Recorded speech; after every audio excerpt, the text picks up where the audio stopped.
The Bombers jumped on Josh Beckett for 5 in the first on Friday. And then Mark Teixeira with a big 2-run triple in the 7th to ice a 10-8 win. More of the same this afternoon. 4 runs in the first and 2 homers by him. Andrew Jones in a 6-1 Yankee win. Another chance for the Sox to slow down these root visitors. Coming up next.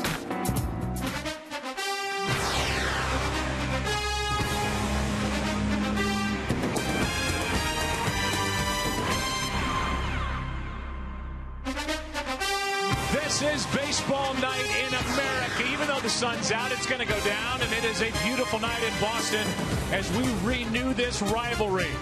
She should be smiling and giggling with a Yankee insignia on her cheek because the Yankees are rolling as they take on the Red Sox tonight at Fenway Park. And now welcome inside the broadcast booth, everybody. I'm Joe Buck, Tim McCarver, and Ken Rosenthal. Both are coming up. Well, for the Boston Red Sox, it's been a painful year with 20 different players put on the disabled list. And right now they're on the outside of the playoff picture looking in. And they're looking up at the New York Yankees in the AL East. They have the best record in Major League Baseball. And, Tim, I think if you go back to the last time we were here, week 3 of April, that total collapse by the Red Sox.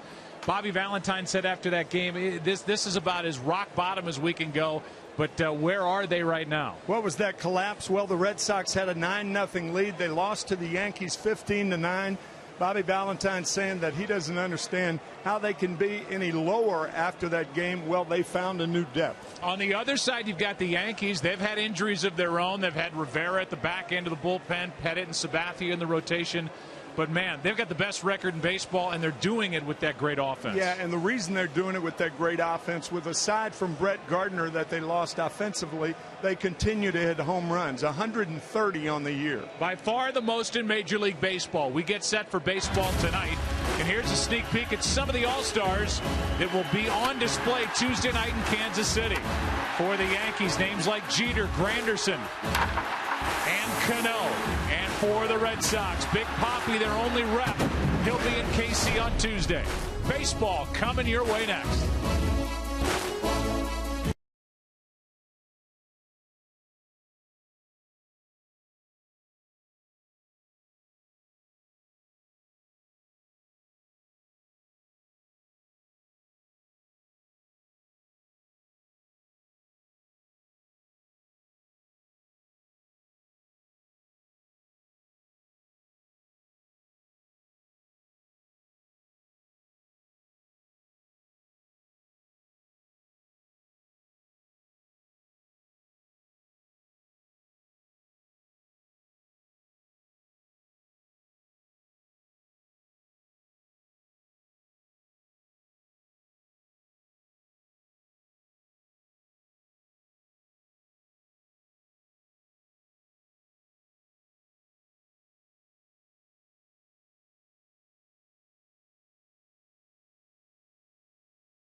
to take a Major League Baseball field with a Major League Baseball pitcher and team. That's the Red Sox. That's Felix Dubront, and we get set for baseball on a beautiful Saturday night. Look at that.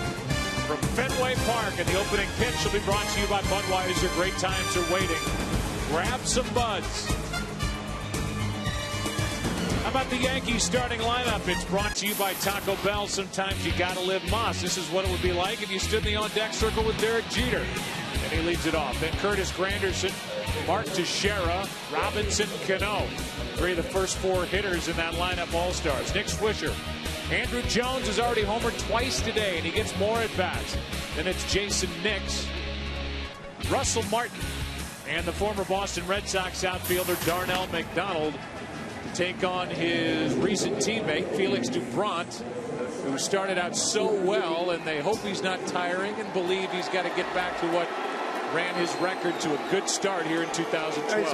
Yeah, Joe, he's already thrown more innings than last year, but he's thrown 89 2/3, and I hardly think from a pitcher that the question should be, do you think you're tired? I mean, it's June.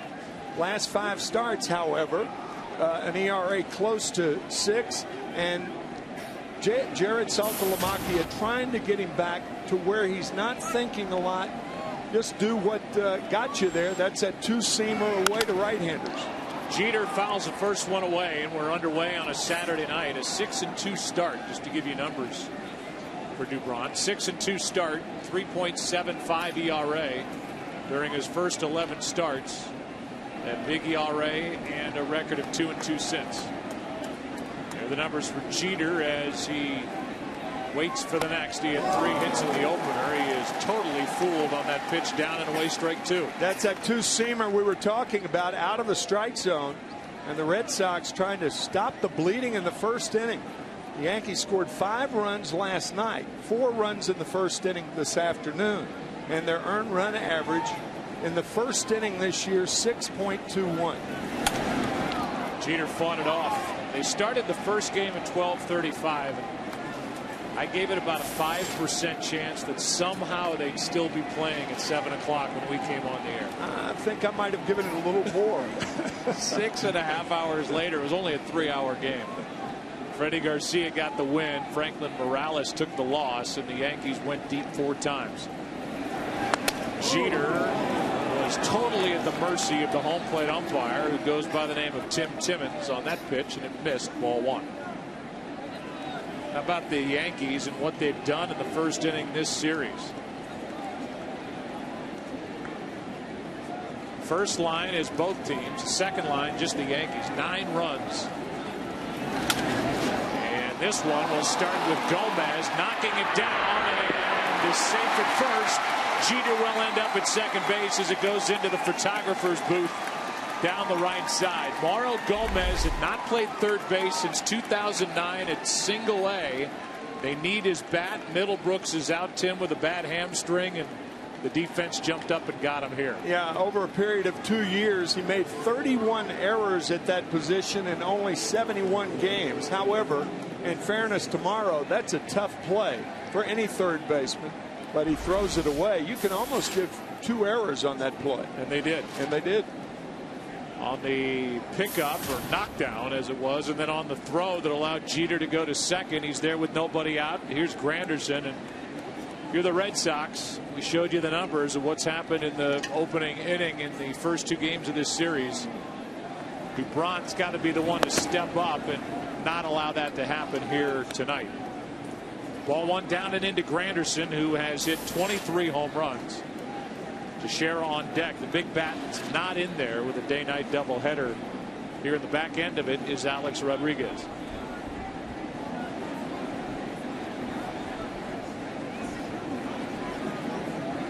Here's a 1-0. Granderson bunts, testing Gomez here, and Mauro did not get it. It's a bunt base hit. Over to third goes Jeter, and it's first and third, nobody out. And that brings Bobby Valentine out of the dugout. Kind of a twofold out of the dugout. He's talking to the first base umpire, Angel Hernandez, looking at him, and now he's going to talk to Felix Dubront. Tell you, it looked with the naked eye I've always thought that was a funny term. It's like as opposed to the clothes died. But no, he was safe. I was going to say it looked like he was out, but I don't think so. So Bobby Valentine trying to cheerlead. 2 errors and a bunt base hit. And here come the Yankees again. Bobby Valentine has seen enough of this. They're 0-4 against New York so far this season. They haven't even played at Yankee Stadium yet in 2012. That's after winning the first 8 against the Yankees last year. They finished the year 12-6 against New York, but they won their first 8 games against them. Totally different this year. It's Teixeira, first and third, nobody out. Mark, big night last night on Friday night, takes a ball. Ball has not left the infield, and the Yankees have a great opportunity here in the first. Teixeira last night got Vicente Padilla on a 2-run triple in the 7th.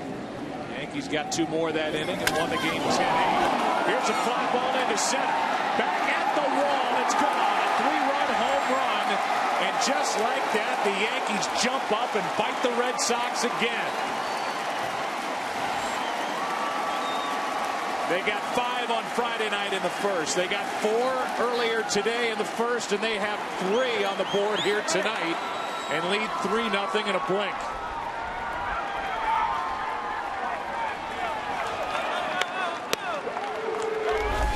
How about this inning? On an error is Derek Jeter, and then the bunt by Granderson and the home run by Teixeira. I mean, a bomb to center field. And here they come again. My goodness, what an attack by these guys. Home run number 131 for the Yankees. All 3 runs obviously on the home run, and they are doing that at almost record pace, scoring over half their runs via the home run ball here in 2012, and a ball to Robinson Cano. And looking to eclipse their record, they hit 242 home runs back in 2004. That's the most ever for the Yankees. Here they are already with 131. That spins Cano out of there, and the All-Star is up on the count 2-0.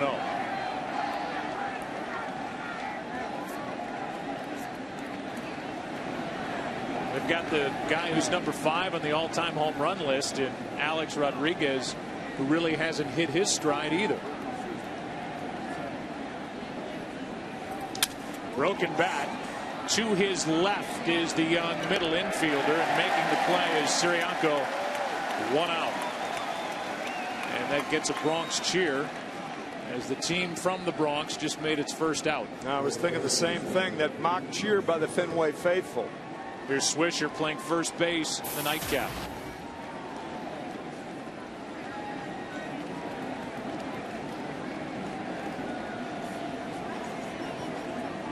Joe Girardi's been able to breathe easy after a half inning. As you look at those numbers with his Yankees, the best record in baseball at 51-32, and they are, I can't say running away with, but they're starting to really put some distance between themselves and the rest of the division, with Andy Pettitte and Sabathia and Rivera all on the DL. Rivera lost for the rest of the year. Sabathia, probably the end of the first week after the All-Star break, he'll be back. And early on, as you look at the AL East, with the Yankees 6 up on Baltimore, 7.5 on Tampa Bay, 9.5 on Boston. But early on, they missed the pitcher for whom they traded, Michael Pineda, from Seattle. And also they've lost David Robertson, a key man in their bullpen. He was out a month. He's back. Here's a 1-2. Swisher chops it foul. Jabba Chamberlain, the clock's about to start on him with his 30-day rehab. Boston Red Sox, on the other side of all this, they hope to continue to tread water. They're doing anything but treading against the Yankees here in this series, but they're only 4 out in the wild card chase. There's Pedroia on the DL for at least 3 weeks. The hyperextended thumb. Swisher checks on Siriaco. Nice play. Big throw. 2 out. He moves around pretty well at short. Pedro Siriaco 2 down. For a guy who played mostly at second base with Pawtucket, the reason for that is that Jose Iglesias, the fine young shortstop, only 21 years old, they're grooming for the major leagues. That was a very good play for Siriaco. So with 2 out, nobody on, Andrew Jones, who homered twice in the afternoon game, is up there ready to pump out number 3. A guy who has hit 9 home runs in semi-limited work. He's 117 at bats. It's a great ratio for veteran outfielder Andrew Jones, who is in the hole in 2. He's got a good velocity from Dubron, 95. What has to be a frustrating first inning for the 24-year-old left-hander from Venezuela. Here's the 0-2. High. 95 again, ball 1. Red Sox will look very different in the second half with Ellsbury and Crawford coming back. Bronson Arroyo on his way back.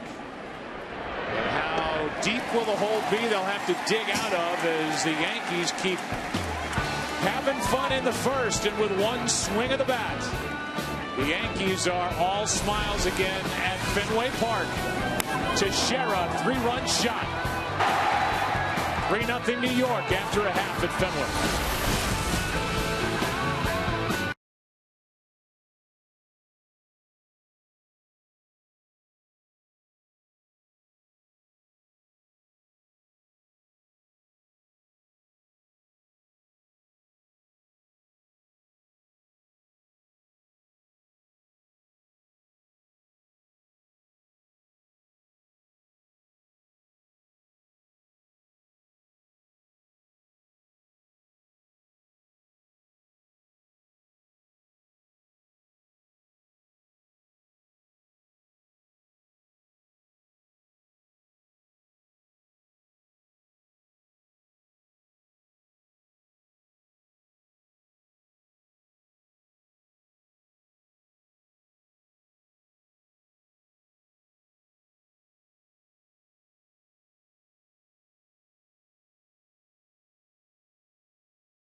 Lineup brought to you by Taco Bell. Sometimes you gotta live Moss. Daniel Nava leads it off. Nick Punto back second. The DH is David Ortiz. He's the only all-star for the Boston Red Sox. Saltalamacchia could have been. He's had that kind of a first half. Adrian Gonzalez, the power is down. Cody Ross, Ryan Sweeney is back off the DL. Mauro Gomez is at third, and Siriaco is the shortstop batting in the 9th spot for Bobby Valentine's team.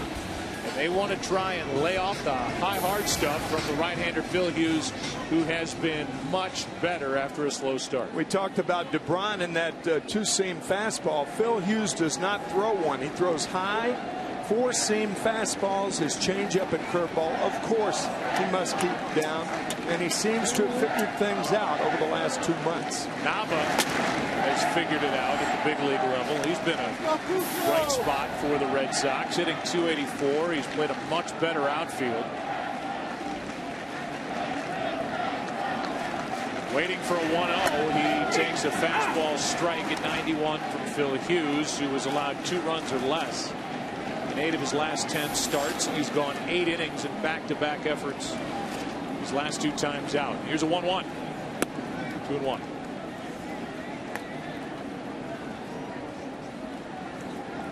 Phil Hughes overall with that 9-6 record.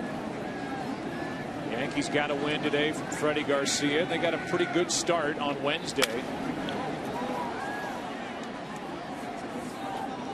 as they try to fill in for CC Sabathia and Andy Pettitte. David Phelps, who made the start on Wednesday at Tampa Bay, struck out 8 in less than 5 innings and then was sent out. Get his pitch count up. He'll work at the AA level. That's Kuroda. He and Josh Beckett were knocked around early last night. 2-2. Ripped. Base hit into center field. Nava's on to start the night for the Red Sox. And we'll give you our 4 keys to the game here in the bottom of the first. Yeah, and the Red Sox are hopeful that they can get a lead early, but in order to do that, they have to overcome the 3-0 lead. And for the Yankees, they realize the position they're in is very, very strong going into the All-Star break. Here's Punto, who was quoted as saying last night after the game, yeah, we've got 2 tomorrow. We've got to go win both games tomorrow. Well, first half didn't go so well. 6-1 Yankees, and now try to back up that base hit by Nava with something good. He takes outside ball 1. Punto hitting only 183. This is a Red Sox lineup that misses the guy that I think makes this team go, and that's Dustin Pedroia, who's out with a hyperextended thumb. He's their heart and soul. I agree. Runner is going on a foul on a play left side. I like that strategy by Bobby Valentine, trying to be more animated than he normally would, putting a hit and run on against a high ball pitcher. Few managers will do that. And that was a high fastball, but Bobby trying to just get some movement in the offense. One of the things a manager can do in game to try and change the fortune of the team that has to look at that scoreboard. What's hit him here in the first inning, 3 games in a row. Yeah, that's a very good point. Manager can have that happen. You know, Darnell McDonald, who is with the Yankees now, they had to change the signs for Darnell McDonald because Bobby's saying that Darnell McDonald was one of the few guys who knew the signs. And yet they cut him. Yeah, right. That's right. Darnell, you learn the signs, so we're going to have to release you. He is playing out in right field now for the Yankees, Darnell McDonald. Don't know if he's going to last after the All-Star break. But with the Yankees' policy of being clean-shaven and a decent length hair, he had to shave his dreads and his face, and it was hard for him to do. He was almost in tears. 1-2 pitch is hit. What a play! How about Cano for a 4-6-3 double play? And if there's anybody going better than Robinson Cano in baseball right now, I want to know who it is. 2 out. On both sides of the ball, a very difficult low line drive in between hop, easy play for Jeter. The Yankees turn 2, and the Red Sox have made 2 errors. That is a brilliant play by Cano. He makes some of the hardest plays look so easy. And there is nobody in baseball, nobody that I've ever seen, who goes away from first base and throws the ball back across his body any stronger than Cano does. Here's Ortiz, who grounds one into right field for an out. That is either 4.5 to 3 to end the inning, or 8.5, not even 9 to 3 to end the inning. 4.5. All right. That's good. After 1, 3-0 Yankees in Boston.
presented by Budweiser, is sponsored by Taco Bell. Sometimes you've got to live Moss.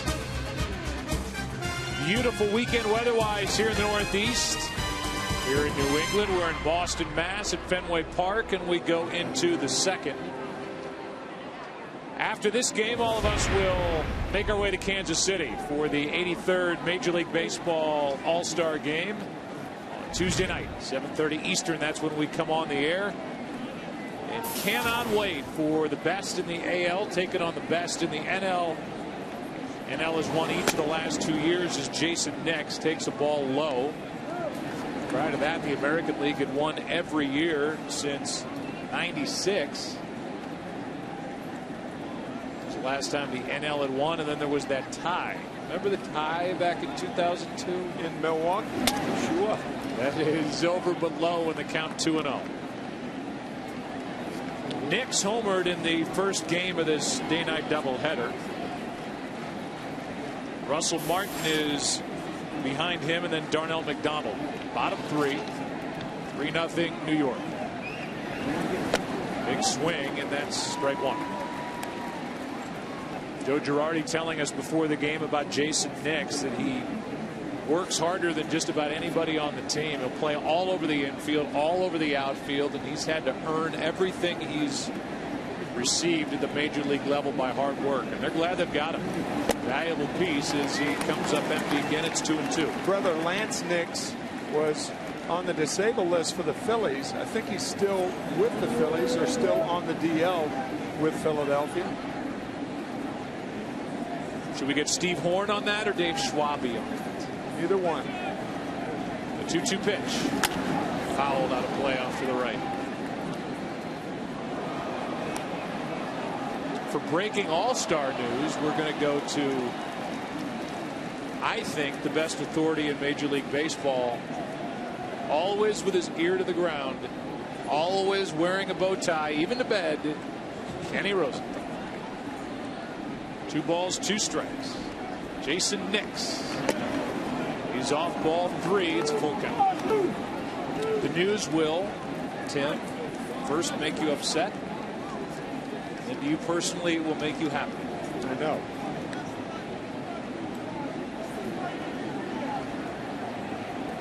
Nix leading it off in the second. 3-2 pitch is hit hard to short. Siriaco has made all 4 putouts defensively for the Red Sox so far. And for more on the All-Star game and an injury and a replacement, let's go down to the bow-tied one, Kenny Rosenthal. Joe, actually 2 injury replacements for the National League today. The first, Braves center fielder Michael Bourne for National shortstop Ian Desmond. Desmond out with a strained left oblique.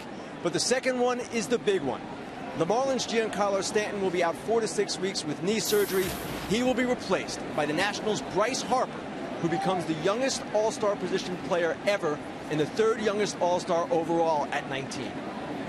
So the 19-year-old Bryce Harper is going to the All-Star game, and the reason why I said it would make you upset is because the guy on the left, Tim, is, I think, the game's best young power hitter. Yeah, 22 years old. And somebody that you noticed when you were visiting them during spring training a couple of years ago, and you came back saying, you can't believe how big and strong this guy is. Big and strong. He's such a nice young man, and a tough break, having surgery and out from 4 to 6 weeks.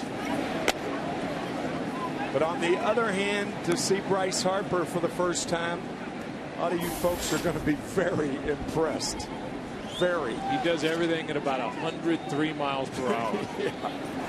That's in for a strike. Count 2-2 on Russell Martin, who's 0 for his last 30.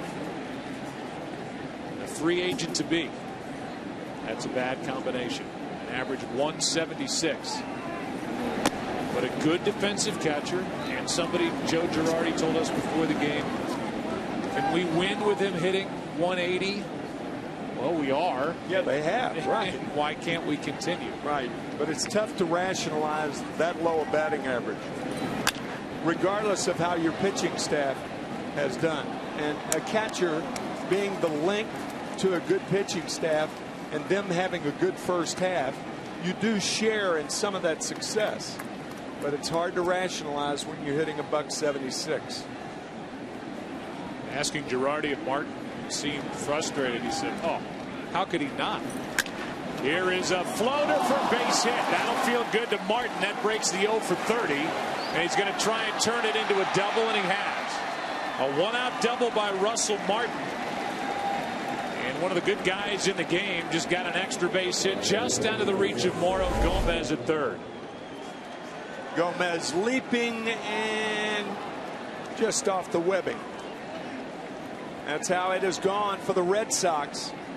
Over the last couple of weeks, they've lost 5 in a row, 3 to the Oakland Athletics and 2 to the Yankees in this 4-game series. Yeah, they came off a West Coast swing through Seattle and Oakland, went 2-5 and scored a total of 14 runs. Then they line up last night, 8 runs on 14 hits, but the pitching let them down. Right. Here's Darnell McDonald, who was with the Red Sox a week ago, takes a strike.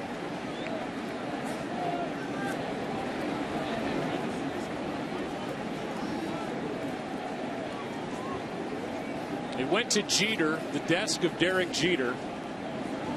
See if it was okay if Darnell McDonald maybe just trimmed the dreadlocks.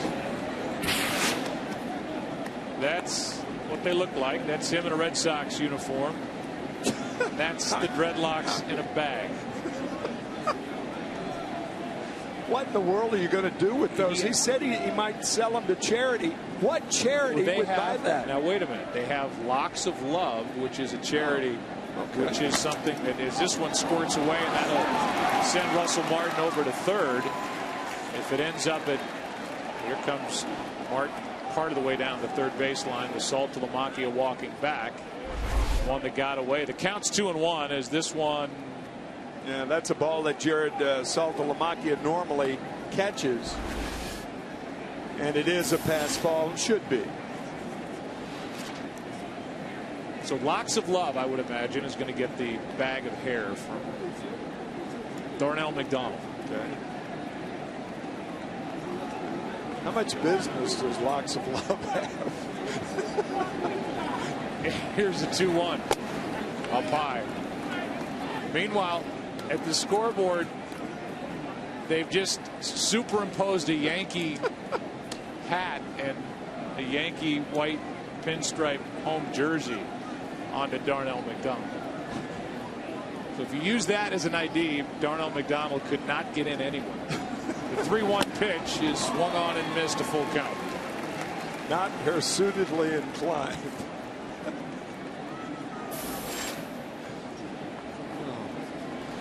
It's wonderful. Somewhere George Steinbrenner is looking down smiling. Yep. A neat and tidy New York Yankee. 3 balls, 2 strikes, runner at third, and a strikeout is a big one for DuPont. 2 out in the inning. Let's go to Matt Vasgersian for a direct TV game break. Joe, Twins and Rangers. Derek Hollins returned from the DL, not off to a great start. Brian Dozier's RBI single makes it 2-0 Twins early. Rangers trying to snap out of a season-high 5-game slide.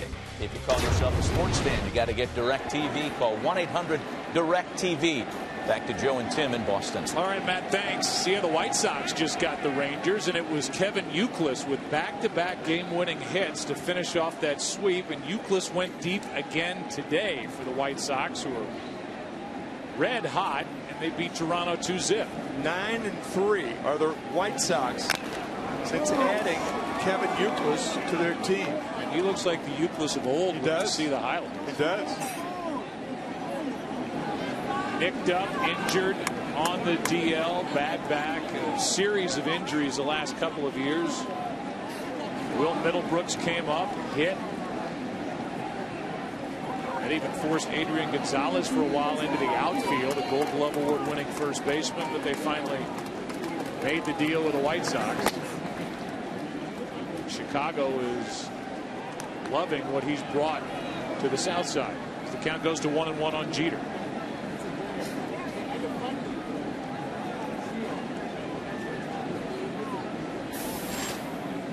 Granderson on deck, but right now it's Jeter who reached on one error, went to second on the other error on a bad throw by Gomez at third his first time, and now he's up on the count 2-1.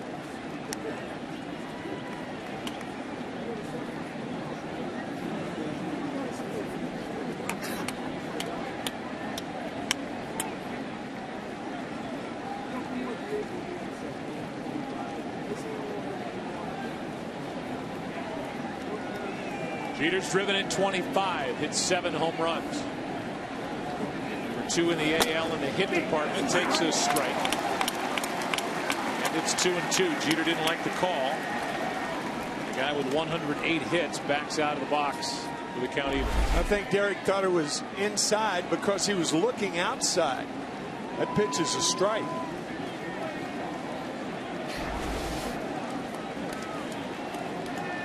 Teixeira, the big swing so far today with a 3-run shot in the Yankees first. Here's a 2-2. Just outside. The veteran Jeter gets the call this time, full count. I think Felix wanted that pitch, and you really can't blame him. This is a 2-seam fastball. To say that things are not going the Red Sox way right now is really understating things. 16th year of managing in the major leagues for Bobby Valentine. 62-year-old Valentine in his first year. I mean, who could have predicted what this organization's been through injury-wise? First half of the year. 3-2 pitch. A strikeout. Nice job by Dubron. Gets around the 1-out double by Martin in a pass ball. After an inning and a half at Fenway Park, Sox coming to the plate down 3-6.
Today's game is presented by Bud Light.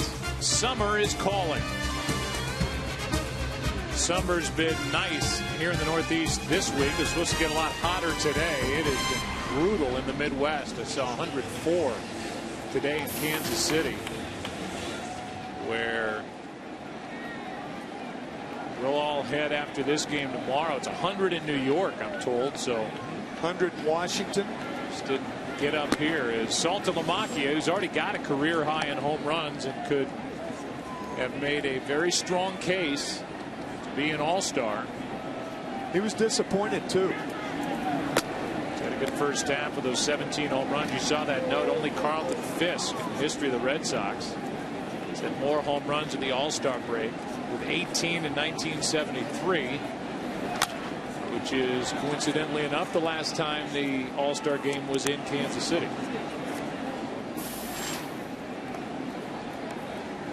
Adrian Gonzalez on deck, and then Cody Ross. Phil Hughes gave a leadoff hit to Nava, got a double play, beautifully turned behind him by Cano and Jeter. And now he falls behind Saltalamacchia, 3-1.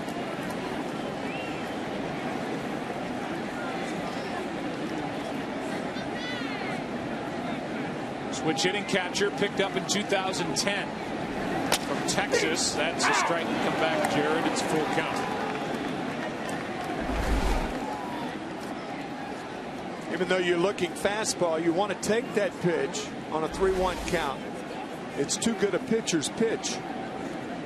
If it's 3-2, you get the same pitch. You've got to swing at it, obviously.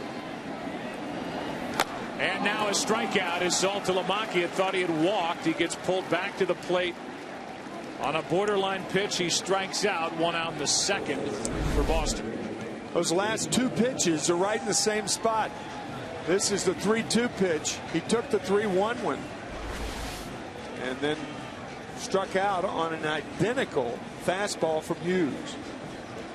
With 1 out, nobody on, Adrian Gonzalez, who last year at the break, his first year of the Red Sox, was hitting .354 with 17 home runs and 77 RBIs. Different story this year, as to his left, Andrew Jones hauls in out number 2. Hitting just .279, 6 home runs, 45 RBIs, and the Red Sox wondering where the power has gone. Yeah, 17-game hitting streak, but it's been a soft 17-game streak for Adrian. There's Cody Ross, who hit a titanic shot here last night. 13 home runs in his first year with Boston. Time on the disabled list. In one of seemingly 30 outfielders the Red Sox have either on their roster or coming back. Ball 1 as Martin can't corral it. Here's that shot last night. Up and out. And into the parking lot and off a sunroof. Point.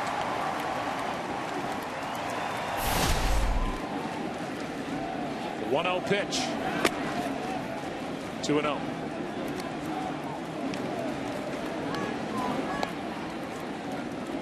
He has bounced around, but if you watch postseason baseball, you know what he did for the Giants 2 years ago in their win over the Rangers. 2010, now Phil Hughes disappointed. Not getting that pitch. It's 3-0.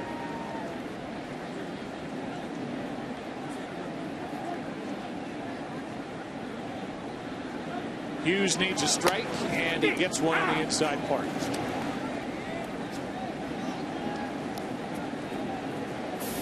His Red Sox will be at Tampa Bay to start the second half of the season with maybe Jacoby Ellsbury and Carl Crawford back ready to go. Both are playing now at AAA. This one is Swisher along the railing and out of play, full count.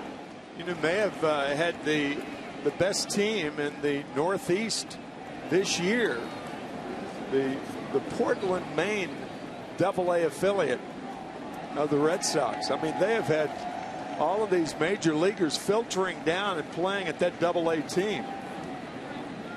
Got Crawford there, Jacoby Ellsbury, and then their hot prospect is Jackie Bradley Jr., who's 22. Yeah.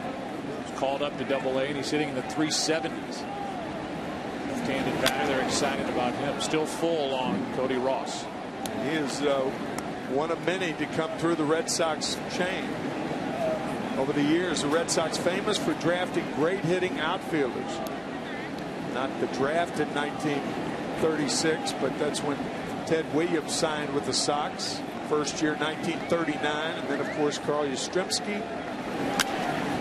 And it's always struck me as odd that with the monster out there, some of the best hitters in Red Sox history have been left-handers. Wade Boggs, David Ortiz, of course. Ones you mentioned. Heck, even Mo Vaughn used to wear out that wall. Yeah, in left field. Right. Here's a pop-up foul. Back and just out of the reach of Martin, still full.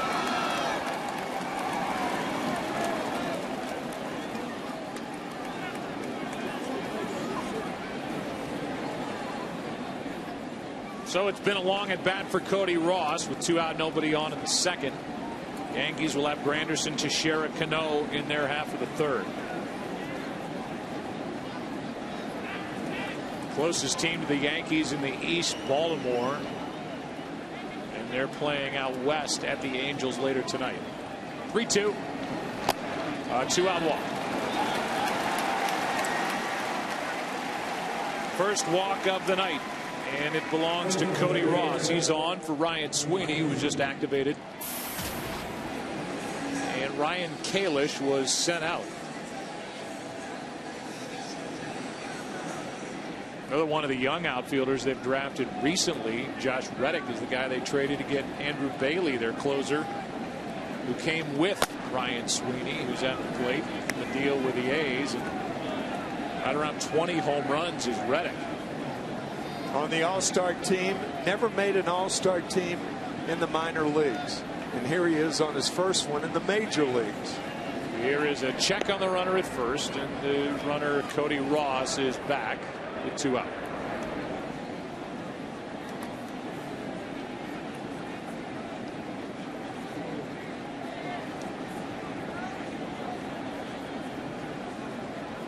Here's a 1-0 and fouled off the end of the bat. Sweeney was on the DL with a break in his toe.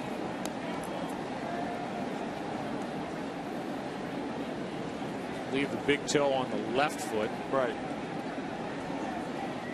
Does have the protection on his front foot, the right leg.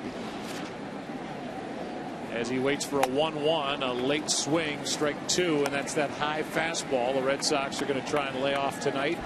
Sweeney couldn't.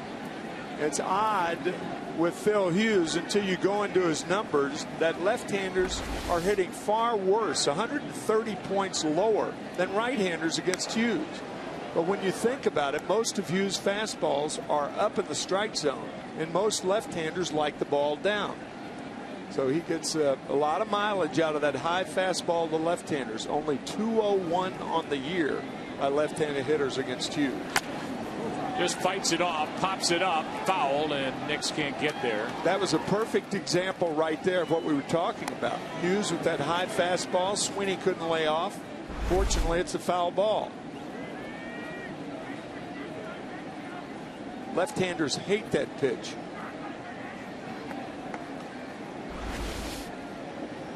So the count's still 1-2.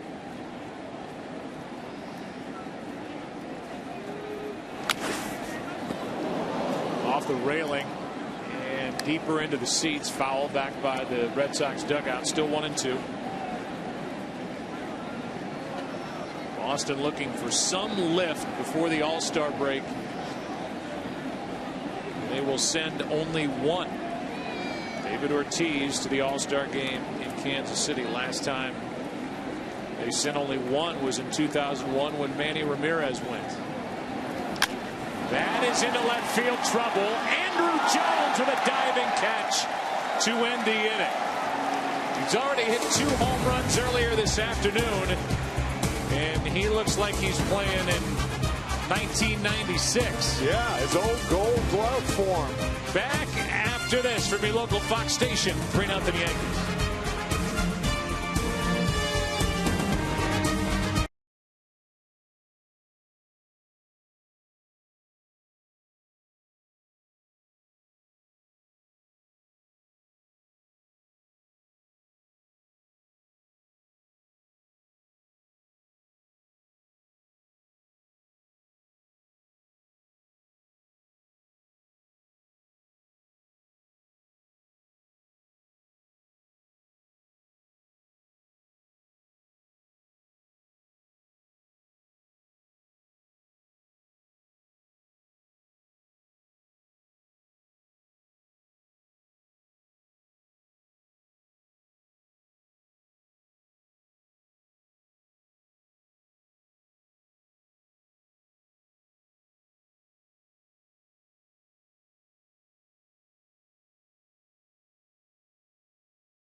Andrew Jones making a diving catch to end the second.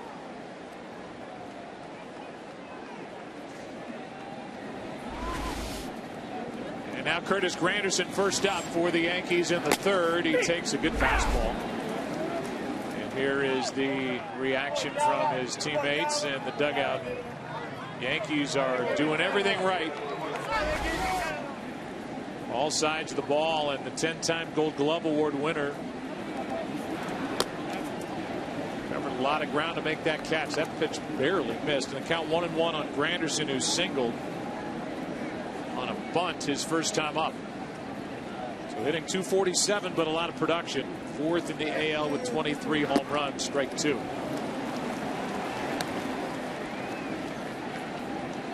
You were starring in the booth with Don Orsillo and Jerry Remy when Andrew Jones made a catch up against the wall in game 1 and then started a double play throwing behind the runner at first. Yeah. David Ortiz doubled up at first base. Yankees winning the first game this afternoon 6-1. That was with Rim Dog and Don. Here's a 2-2, a strikeout, and that's 3 in a row for Dubron. The first out here in the third inning. Let's go back to our MLB studios for a DirecTV game break. Joe, Twins and Rangers in the vaunted Rangers lineup has hit a collective .209 during their 5-game losing streak. Nelson Cruz trying to rectify that, has Texas on the board in the second. If you call yourself a sports fan, you got to get DirecTV. Call 1-800-DirecTV. Back to Joe and Tim in Boston. All right, Matt, thank you. Matt Vasgersian will be with us in Kansas City on Tuesday, along with Eric Karros. Harold Reynolds, as that ball comes up for Gomez, and his throw is good. Teixeira is out, 2 away. Ken Rosenthal will be working the National League dugout, and Erin Andrews, our newest addition, and thrilled to have her at Fox Sports, will be working on the American League side. We'll be there in the booth at Kauffman Stadium, one of the prettiest ballparks, prettiest sporting venues in North America. Here's Robinson Cano with 2 out.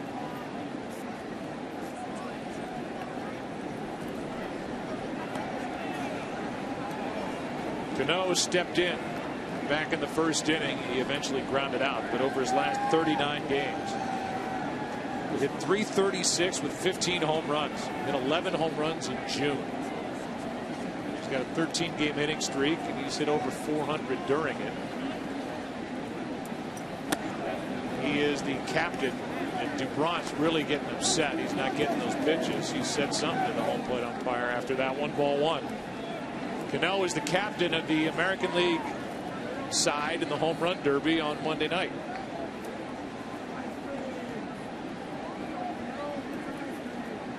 A 1-0. Hard hit. Punto to his left. As time, a 1-2-3 inning. And Dubron talks to the home plate umpire Tim Timmons on his way off the field. Bottom of the third inning.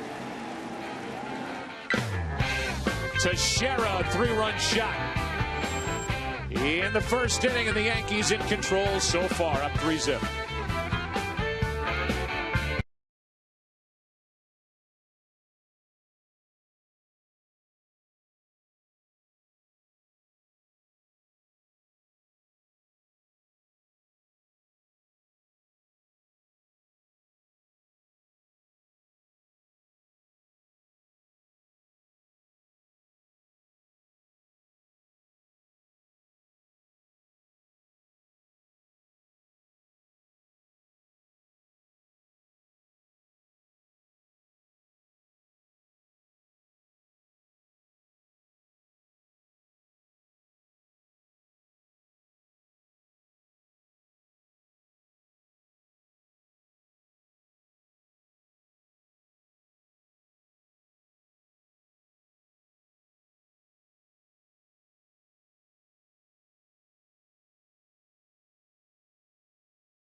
In America on Fox, presented by Budweiser.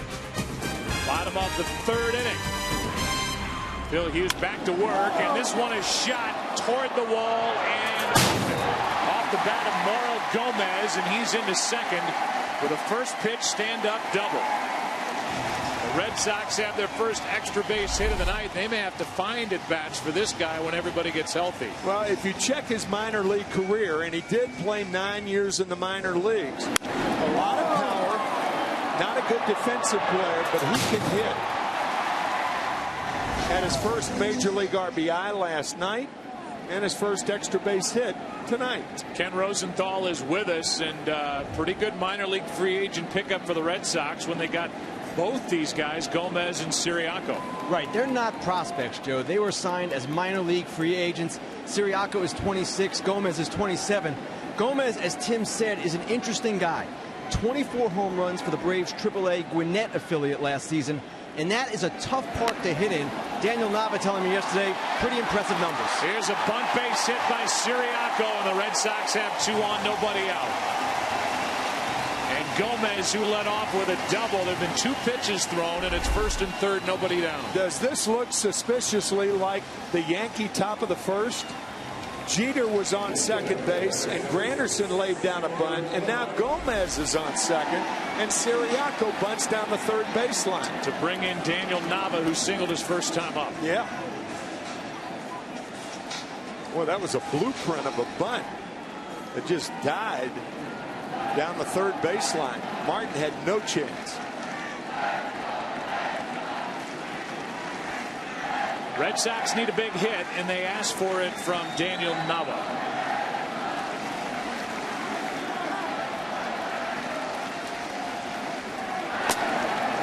Ball 1 up and away.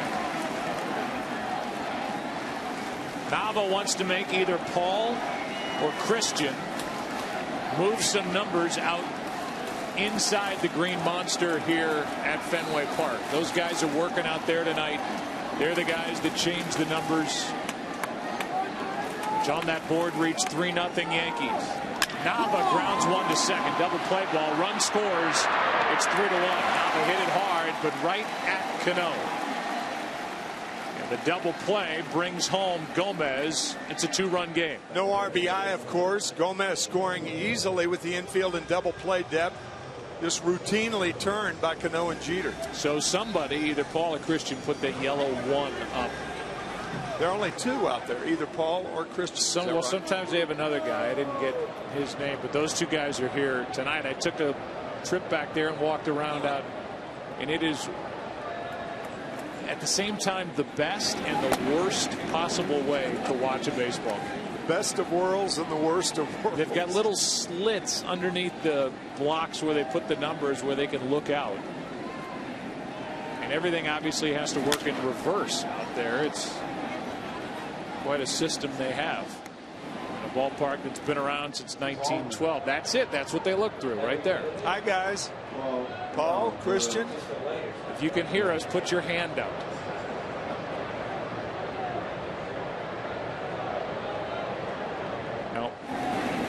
Probably listening to Dave O'Brien and Joe Castiglione to our left.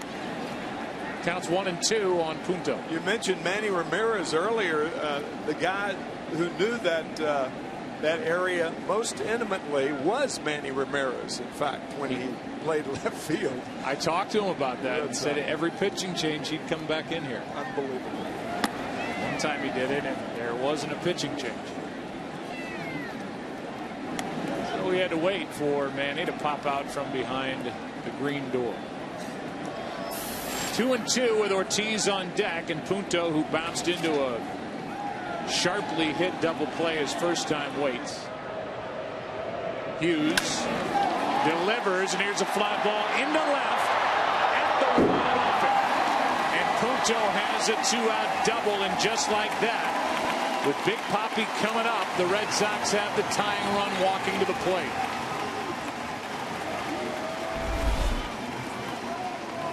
Punto reaches the wall as he did last night for a double. I think David Ortiz, without protection in that lineup, Joe, is going to have a lot of days like he had today. He was 1 for 1 with 3 walks in game 1. Saltalamacchia did not play in that first game. Right. He's in this lineup and provides some protection for Ortiz, and he's on deck. With his 17 home runs, Ortiz has 400 for his career, 49th player to get there. And he did it on Wednesday out in Oakland.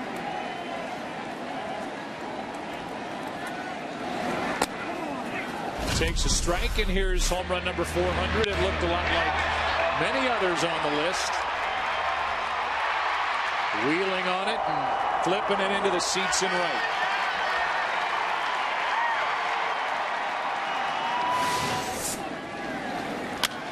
That's into left. Back and now in to grab it, Andrew Jones, and the loud out. Only the 1 run in the inning. 3 hits, including 2 doubles. 3-1 Yankees after 3 at Fenway.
By Budweiser is sponsored by Ford. Go further. And by the makers of One A Day Men's, the official multivitamin of MLB. There's a peek inside the manually operated scoreboard at the base of the Green Monster. I believe that's Christian, not Paul. And if it is Christian, realize he is a diehard Yankee fan. That's heresy. Keeping the Green Monster, the scoreboard at Fenway, and being a Yankee fan. Got a Boston cap on. So maybe that's Paul. I don't know. One or the other. Leading it off in the 4th inning is Nick Swisher. And with Swisher up, Andrew Jones is on deck, then Jason Nix. Here is the first. Swisher takes the ball.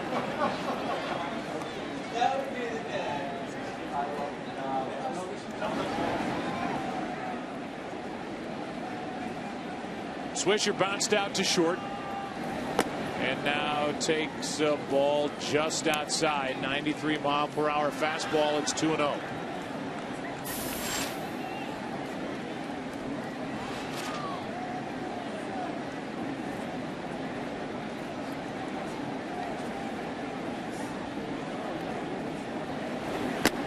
That's low 3-0. You mentioned Brett Gardner in our open being the only real position player that's gone down for the Yankees. He's played in just 9 games. He's had 2 shutdowns on rehab assignments with his bad elbow. his right elbow. He's taking dry swings, and they hope to get him back before the end of July. That's ball 4. And that's the first walk handed out by Dubront. If you want to win cool prizes, including a trip to the 2012 World Series by watching the All-Star Game on Fox, July 10th, you just have to play All-Star Bingo presented by Pepsi Max during the Midsummer Classic. You could be on your way. Go to MLB.com/bingo to enter now. As you look at Bob McClure, the pitching coach for the Red Sox, a leadoff walk. And the batter is Andrew Jones.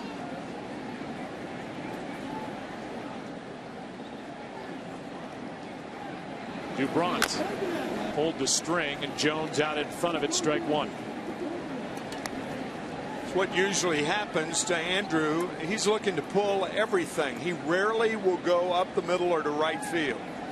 And when you do pull the string on him, he can have that tail out and a top hand release on the bat, foul it off toward the third base dugout as he did just then. So he digs his way back in with a count of 0-1. Swisher on base for the first time tonight. Nobody out here in the 4th. The next from Dubront. Hard hit. Siriaco, what a play. Out. Safe. But just to get 1 out, Siriaco on a crazy hop makes a brilliant play, 1 away. This is extraordinary. Ball comes up on him. He turns to his left. Normally a shortstop will, I beg your pardon, he turned to his right. Normally they turn to their left. Watch him turn to his right. What a play by Siriaco.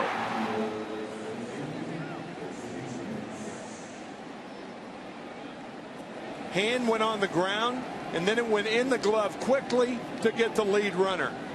Boy, that's extraordinary for a guy who played mostly at second base this year.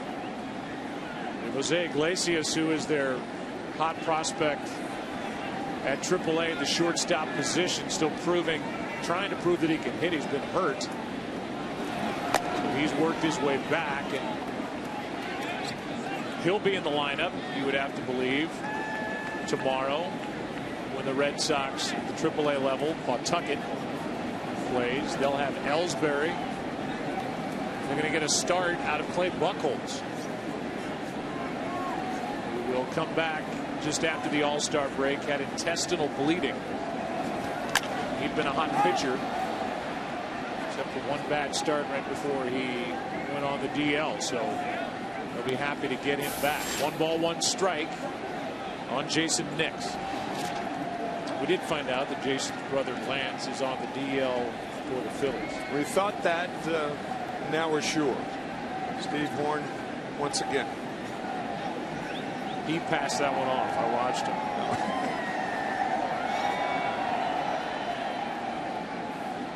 Here is a 1-1 from Dubront.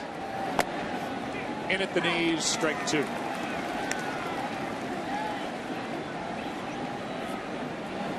Felix has settled down, and really in the first inning he was hurt by his defense with Gomez at third, 2 errors and a ball hit by Jeter. A bunt base hit and then a home run that was blasted to center by Teixeira.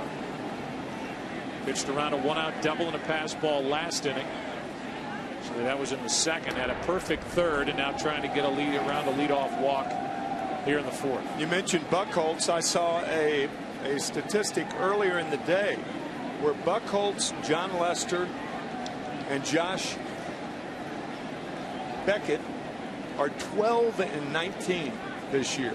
12-19. So you can talk about the disabled list with the Red Sox. They've got to get their pitchers in tow. There's Josh Beckett, who last night did give 5 innings, but he allowed 6 early runs, 5 in the first. And he is 4-7 with an ERA of 4.43 first half, and spent time on the DL with a bad shoulder. There's John Lackey to his left, our right. He's working his way back and may pitch before the end of the year after Tommy John surgery. 2-2 pitch. Can they turn two here? Siriaco out. Punto cannot make the relay on to first. 2 away.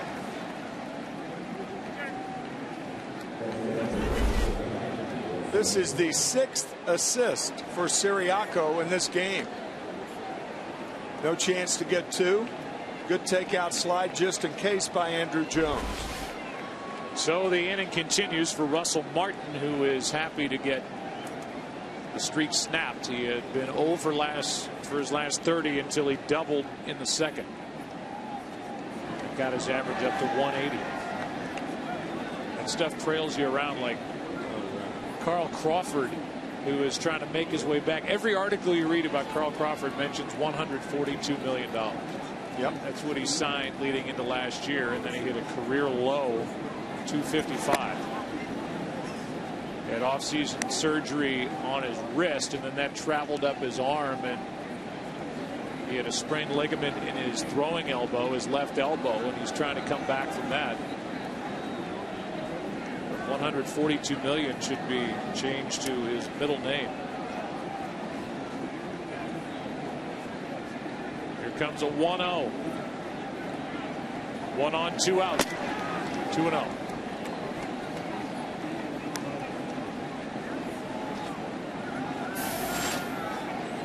On deck is McDonald.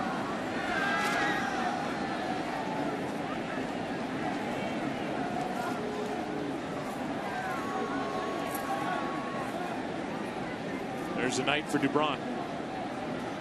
1 home run ball mixed in. 2-1.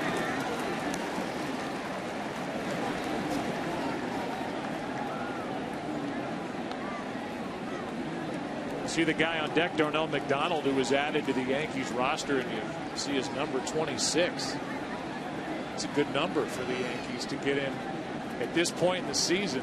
Guys coming and going, and 26 was open. Here is a strike, and it's 2-2. The Red Sox are bringing up guys that look like they should be lining up to protect Tom Brady instead of playing the outfield.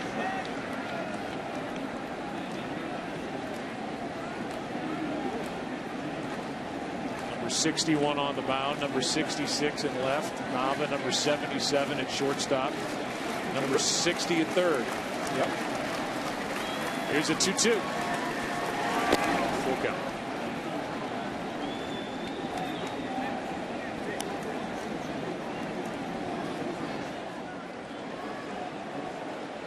Don't forget Middlebrooks. It's at 60. Gomez 50. Middlebrooks 64. That's a story of a team that had to reach way down in their minors and get a bunch of guys. While you look at the Red Sox and their 6 retired numbers, plus Jackie Robinson, who is the number 42, of course, retired in every major league park. So those are off the board no matter what. 7 numbers by the Red Sox. Here is a 3-2. Strike 3 call, and the inning is over. And DuBron gets around the leadoff walk. He now has 4 strikeouts. Red Sox coming up. Bottom of the 4th inning. There are the bats, down by 2.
Fenway Park, and for the Red Sox, who are down by 2, it'll be Saltalamacchia, Adrian Gonzalez, Cody Ross. Anybody gets on Ryan Sweeney. Saltalamacchia struck out his first time. That's the only strikeout so far tonight by Phil Hughes.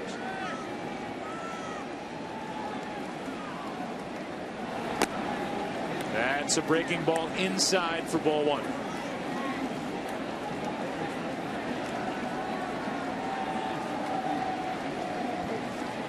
Here's a 1-0. Over the outside part, strike 1. No, I was just saying.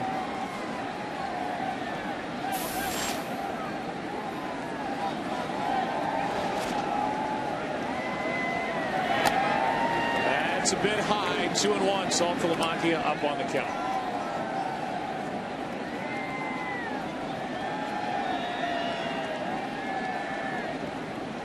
Phil Hughes got early support with 3 in the first. It's a 3-1 game. Saltalamacchia fouls it away. It's 2-2. We had a chance to visit with Joe Girardi, the manager of the Yankees, who has been in that position since 2008. Was the All-Star manager after his club won it all in 2009. Did that during the break, and we'll play that for you here in the 4th. Here comes a 2-2 pitch. A good fastball and a swing and a miss. Second strikeout tonight for Hughes and Saltalamacchia. Here's Joe Girardi. First question about what those guys are seeing out of Phil Hughes in the dugout tonight. Well, I think he's throwing the ball pretty well. He's done a good job getting some double plays. He got a big one in the first, and he got a big one in the third to kind of, break up some rallies for them. And he's got to continue to do that. Speaking of big ones, the home run ball coming very frequently for the Yankees. Yeah, we've hit a lot of home runs, and we're a home run hitting club. The amazing thing is we scored 10 runs Friday night and did not hit a home run. I think we've only won one game where we haven't hit a home run, so that was kind of unusual. Yeah, and somebody must be doing something right down in that dugout on your coaching staff when you consider the injuries you've had in your rotation and in your bullpen. And yet here you are with the best record in baseball. Yeah, we have depth, and our guys have really stepped up. Whether it's been a Freddie Garcia earlier today, it's been guys in the bullpen. They've just stepped up. Our bench players have done a great job, Chavi and Jonesy, and it just goes on and on, Nixie, and it's just everyone contributing. What are you going to do during the break? I'm going to relax with my family. Good for you. You deserve it. Thanks, Joe. Thanks, guys. And that break will start after the Yankees and Red Sox play a night game tomorrow night when Ivan Nova, 9-3, takes on John Lester, 5-5. 1-2, and now the next to Gonzalez is chop foul. Adrian fly to left his first time, and he has that 17-game hitting streak alive. The All-Star game on Tuesday night, right here on Fox. On the air at 7:30 Eastern, 4:30 Pacific.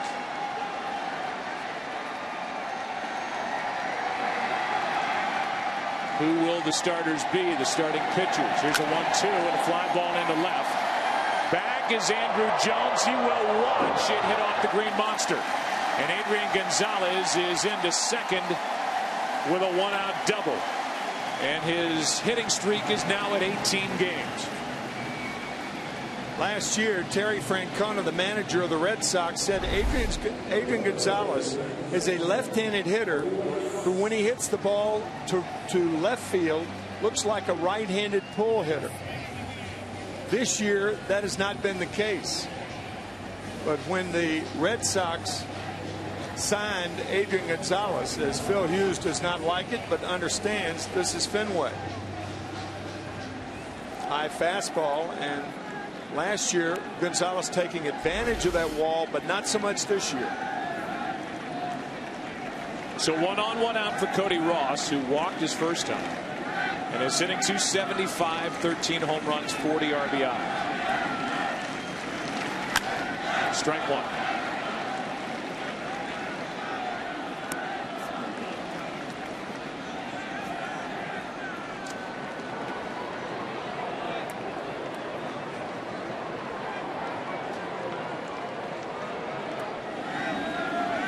Red Sox down by 2. And Cody Ross, who, as we mentioned, went deep last night and has 13 for the Red Sox this year, represents the tying run.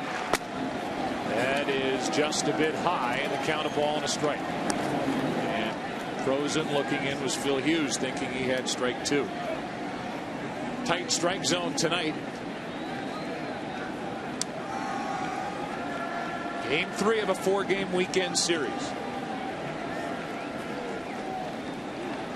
Red Sox can win here tonight. They'll have Lester, who's been much better, coming off a great start out in Oakland, going to try and split this 4-game set. Feel good about something going into the break with reinforcements on the way as the count's 1-2 on Cody Ross. Deck is Ryan Sweeney. Phil Hughes is aiming for his 10th win of the season here tonight.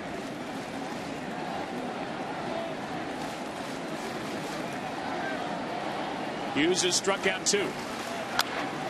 Pretty good swing by Ross. If you're the Boston Red Sox, you do not want to go into the All-Star break down by double digits to the Yankees.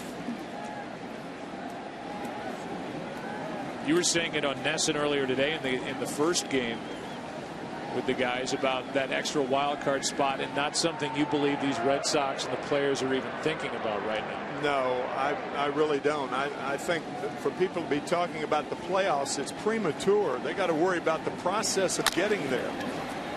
This is fair. Long throw by Nix. What a play, and the Yankees are playing well defensively tonight. One of the better defensive teams in baseball, and Nix went far to his right to get it. That is a very, very good play. Feeling it in foul territory and the strong throw to get Cody Ross.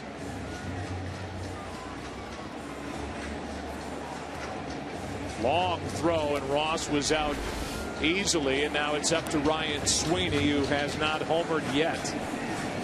Just 13 RBIs, good average.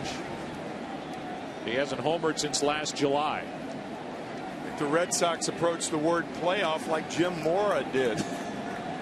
Playoffs? Playoffs? Right now they're 4 games out, but a lot of teams vying for that extra spot. Here is a strike to Ryan Sweeney. Yankees lead the East. White Sox lead the Central. Texas leading in the West.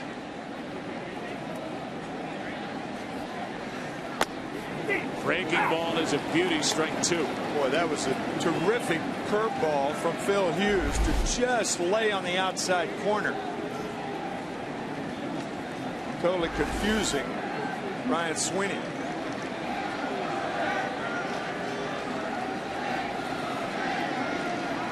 The 0-2 is fouled away. So in that wild card picture in the American League, you've got the Angels leading that chase. Baltimore right behind them. Got Cleveland in it.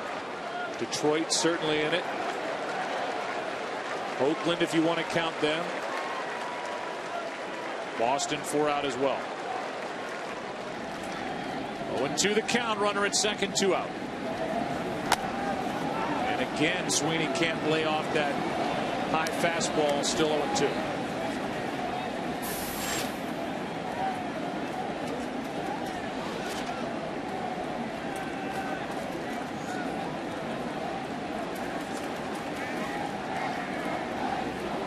One out double by Gonzalez off the green monster and left.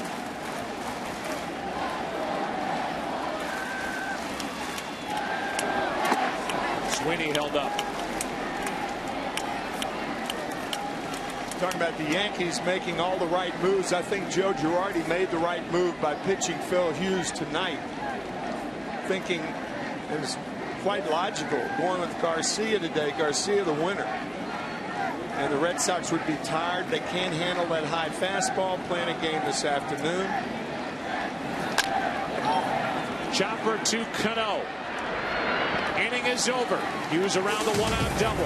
3-1 Yankees after 4 at Fenway.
Mike Trout.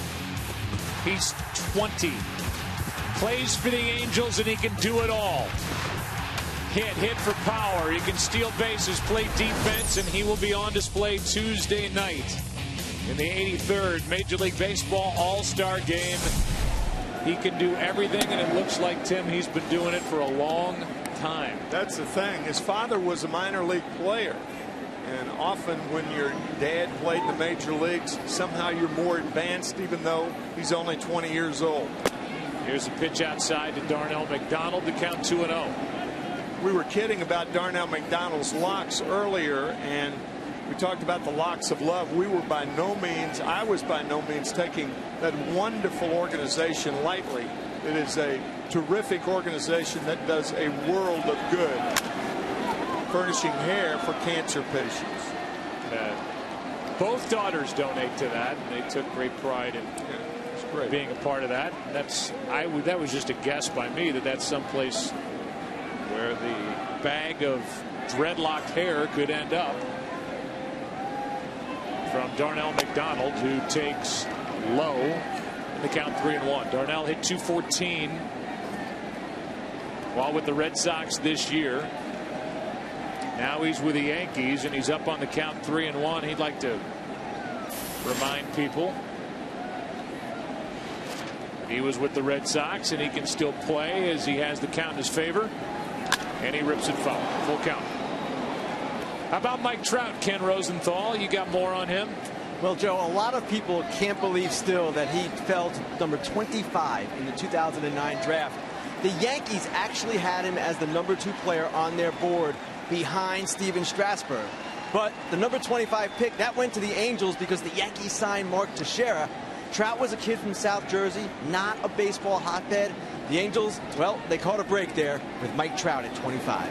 That is strike 3 instead of ball 4. McDonald thought he had walked. Instead, he is the 5th strikeout victim for Felix Doubront, who is keeping his team right in it. Borderline pitch. Was it too low? McDonald thought it was. Good job of keeping it above the knees by Jared Saltalamacchia. But Doubront gets the call. Brings in Jeter, who is 0 for 2.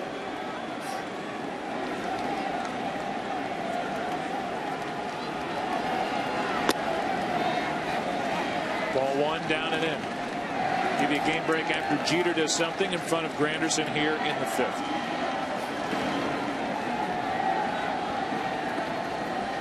Doubrant's done a nice job tonight. He's impressive. You're right. 1-0. Chopper to short. Siriaco. He can really move around at that position. Let's go to Matt Vasgersian for a game break. Joe, Twins and Rangers. Josh Hamilton left last night's game with back spasms. He was listed as day-to-day today, and apparently the back's much better. His 27th of the year, ties it up with the Twins and ties him with Toronto's Jose Bautista for the Major League home run lead. A couple of names, Joe and Tim, that you'll be calling out Tuesday night in Kansas City. Back to you at Fenway. Yeah, a couple of the starters in the American League trying to snap that 2-game losing streak on Tuesday night. 2 out, nobody on. Here's Granderson. Doubront deals a strike. It is staggering to think of how popular Josh Hamilton has become. Unbelievable. In this game, with over 11 million votes to by far set a record. He's the top vote getter with over 11 million votes, most in All-Star history.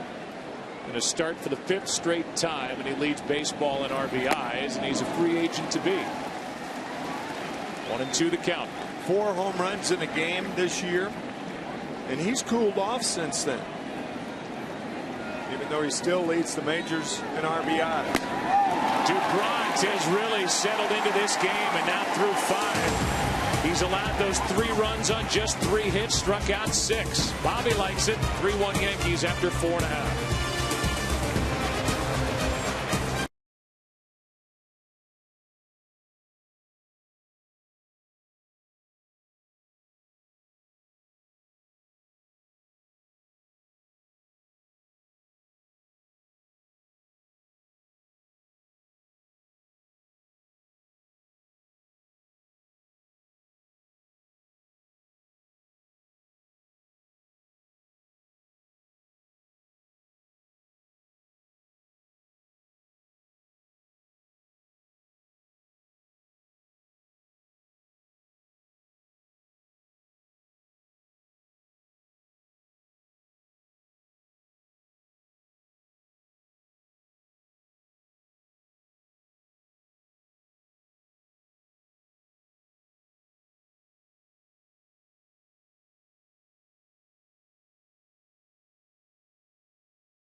was 100 years ago. This year, just days after the sinking of the Titanic. Plenty has changed over the last 100 years. But in many ways, this little bandbox of a ballpark hasn't changed at all. This rivalry hasn't changed, that's for sure, over the years. As we wish a happy centennial to Fenway Park, realize that including tonight, these two clubs have 14 left head-to-head before the end of the regular season. As Gomez has the count 1-1. 3-1 bottom of the fifth. Gomez, then Siriaco, then Nava. 8-9-1 against Phil Hughes. Good fastball fouled back, strike two. In fact, coming into this series, that was before last night's game, the Yankees had scheduled 42 of their last 81 against three teams: the Red Sox, the Orioles, and the Toronto Blue Jays.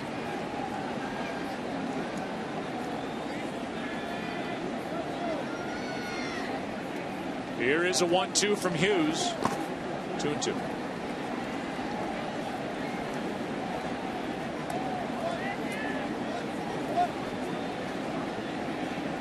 Hughes going for his 10th. Ivan Nova will be going for his 10th tomorrow night. Here's a 2-2 pitch. Pretty good pace that Hughes has out on the mound. He doesn't mess around much. He gets it, goes. The guy who was so good out of the bullpen, Phil Hughes, back in 2009, that championship year for the Yankees, when he was 5-1 out of the pen. 3 saves and an ERA of under 1.5. Here's a 2-2 pitch. Breaking balls popped up. Right side. Swisher gives it a look and a catch. 1 out. And a nice play along the railing of the Red Sox dugout. It's a good play by a guy playing first who is primarily an outfielder. He's used to plays like that. Leaning over the fence. He's done this many times in right field, either at Yankee Stadium or other American League parks. Talked to Joe Girardi. You asked him before the game about Swisher, and he said he's a good first baseman. Only a second start there this year. Pedroia was there to help him in case he was going to flip over that railing. Here's Siriaco, who has a bunt hit. Certainly opened eyes tonight with his defensive ability at short.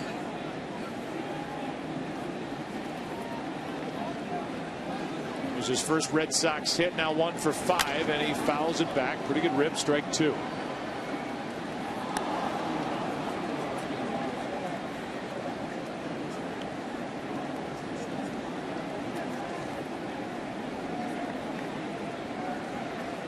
There's more. We heard about Siriaco from Ken Rosenthal from the Dominican Republic. 26 years old, reaches for it, flips it into center. He took that off the ground, and he's 2 for 2. So 1 on, 1 out, back to the top of the lineup. We remind you today's game, presented by Budweiser, is sponsored by Chevrolet. Proud to support youth baseball in cities and towns across the country. I think that ball hit by Siriaco would have been on the ground had he swung and missed it. There are very few balls that you see a hitter hit on the first hop. Vladimir Guerrero was one guy who could do that. That ball on the ground and a base hit for Siriaco. Gives Nava a chance. He's hit 3 home runs with a big club this year. 1 for 2 tonight. Bounced into a double play, and he is single.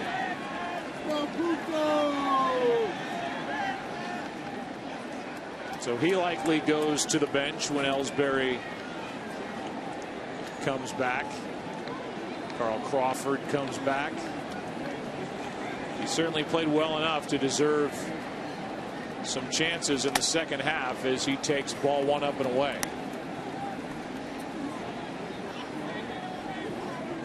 Cody Ross is the other name in that mix. Cody's hit 13 home runs. The DH spot is occupied by one guy and one guy only, and his name is David Ortiz. That's a strike. It's 1-1. That's as opposed to the Yankees, who moved that DH spot around in order to give some older players a chance to get a break from playing in the field like Jeter did in Game 1 and Teixeira's doing tonight. Here's a 1-1. Fly ball into right center, and going to get it is Granderson, and Granderson dropped it. Darnell McDonald got awfully close, and it's first and third. One out as Siriaco goes to third. Excellent base running by Siriaco, who is going towards second base and just stopped. He didn't retreat to first, and by going towards second base, he's able to get to third base with one out. Darnell McDonald, new to right field, new to the Yankees. And this ball actually will be dropped by Granderson. There used to be a controversy about team errors, and on a play like that, there's that good base running play by Siriaco going to third base. He could fly, and that is the first error of the season for Granderson on a routine play, and that ball's caught easily if Darnell McDonald's not bearing down on the center fielder, who takes charge on a play between him, and that's a pitch down and away to Nick Punto, and all of a sudden the Red Sox have action here in the fifth. Siriaco at third, the tying run, Nava on at first, only one out.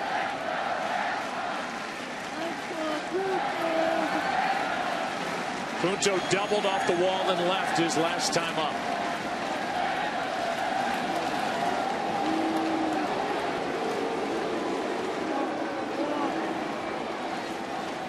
Red Sox have hit into 2 double plays tonight. Without Pedroia available on the disabled list, Nick Punto is the second baseman, and it's his spot right now. Here's a 1-0. Breaking ball misses, and Hughes can't believe it. 2-0. Both Hughes and DeBron have had problems with home plate umpire Tim Timmons tonight.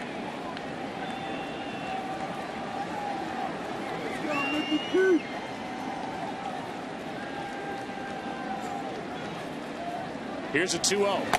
Strike one.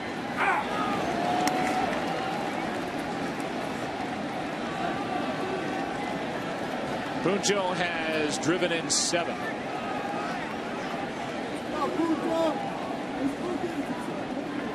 In his career, a .242 hitter with runners in scoring position. A 2-1. 2-2. Let's go back to that error in center by Granderson. So with McDonald leaping to get out of the way. And then after the play, Granderson trying to console McDonald, the newest Yankee. But it's presented Boston with a chance here in the fifth. A 2-2. Blocked nicely by Russell Martin, ball 3.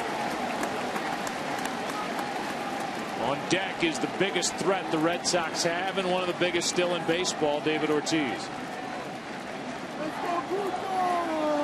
Most important pitch of the game coming up.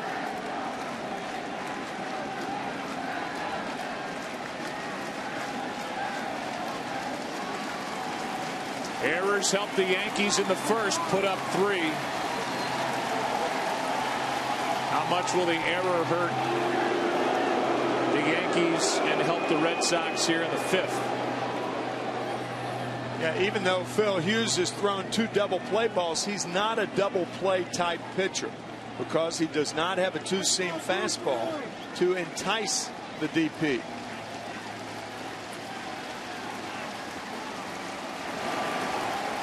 The 3-2.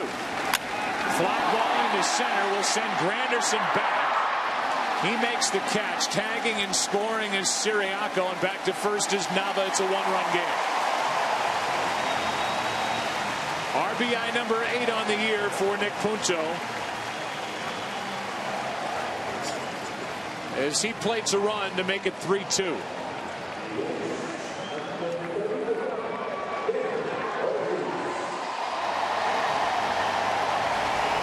bring in David Ortiz. Ken Rosenthal is with us. David Ortiz, who during the week was quoted in USA Today on Wednesday saying he was humiliated and embarrassed with what went on during the offseason with what turned into a one-year contract as he rips it into right. Base hit going to third as Nava, and Ortiz just keeps on hitting. Humiliated, embarrassed, whatever. He has produced here in 2012, first and third, 2 out. The outfield is playing so deep that they almost need a ticket. Granderson right near the track, the same with Darnell McDonald. Nava thinking that way, gets to third easily, and thought about if there's a momentary bobble, he's going to come home. Try to get to Kenny. If Saltalamacchia gives us the chance, it's first and third, 2 out. Saltalamacchia has struck out twice. Tying run 90 feet away. Strike one. Kenny, you could see a situation where that same thing could happen this upcoming offseason for Ortiz.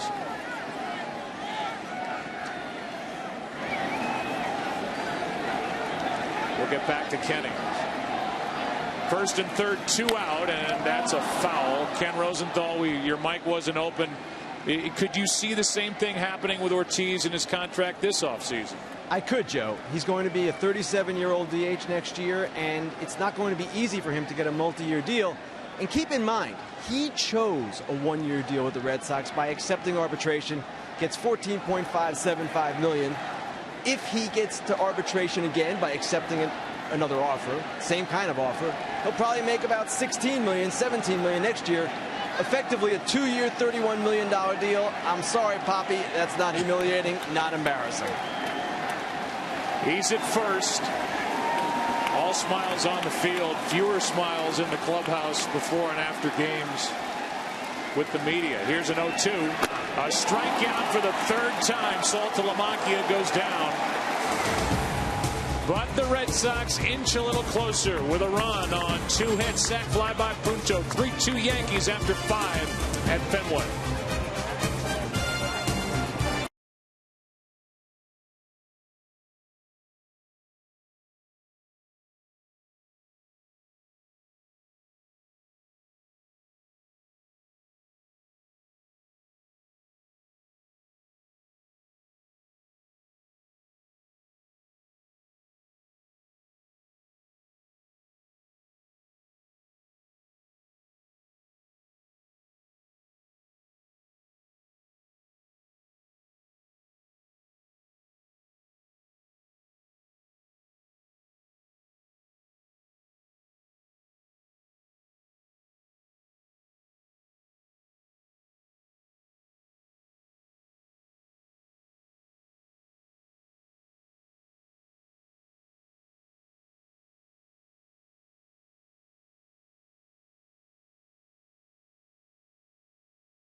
Share everything. It's the plan that revolves around you, only from Verizon. And by the Bourne legacy, there was never just one. In theaters, August 10th. And as we look outside Fenway, we come inside Fenway for the Jeep game summary. Teixeira, 3-run shot in the first. Yankees have jumped on the Red Sox in the first all 3 games this series, and Phil Hughes has been a little better than Dubron, who has really been impressive after a 3-run first inning when his defense helped set up trouble.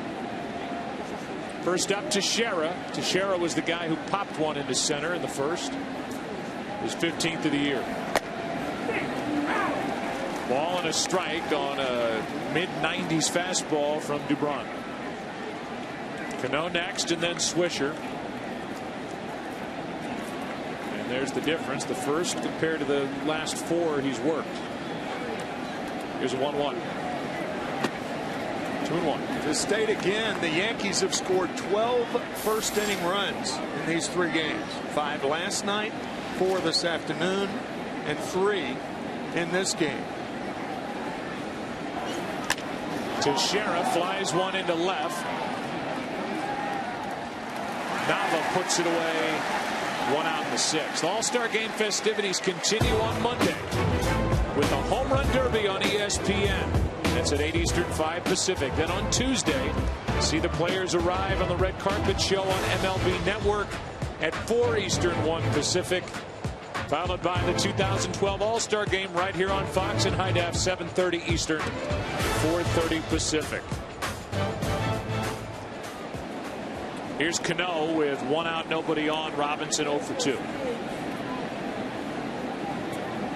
He'll be there for Monday night on ESPN with a Home Run Derby, and on Tuesday night, after arriving on the red carpet on MLB, he'll be there starting for Ron Washington in the American League side in Kansas City here on Fox. I must repeat this. Last year, before the All-Star home run hitting contest, Joe Buck said, "My selection is you." You told Robbie Cano that? Or were you ever right? He won. However, my pick this year was going to be Giancarlo Stanton. He's not even going to be there. No. You have to choose someone else. 1 out, nobody on. Here's a 2-0 to Cano. Off the end of the bat. Might have broken it, and Siriaco, the shortstop, makes the play. 2 out. Stationed perfectly, and here comes Swisher, who's 0 for 1. That Siriaco's played a terrific game. Great defensive plays, good base running to score on the sac fly for the 2nd run for the Red Sox. Good job tonight so far.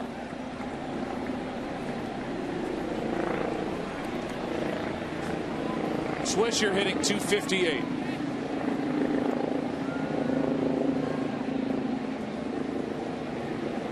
Switch hitter batting right-handed takes a strike from Dubron.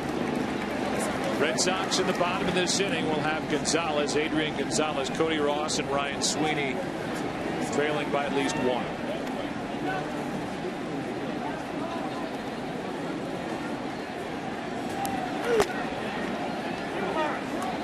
One ball, 1 strike. Nick Swisher with 13 home runs on the year, and there are very few hitters in the major leagues that have a flat bat and have a lot of power. Normally, guys with a lot of power will hold the bat upright, but not Nick. Flare into shallow right. In comes the right fielder, Cody Ross, to end the inning. And a 1-2-3 frame for Dubron. Bottom of the 6th in this beautiful ballpark, 3-2 Yankees.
Phillies may have found an answer to their hit-and-miss offense. Joe Blanton's first RBI of the year, part of a 3-2 Philly lead. Kidding about that. Blanton now 2 for 29 on the year.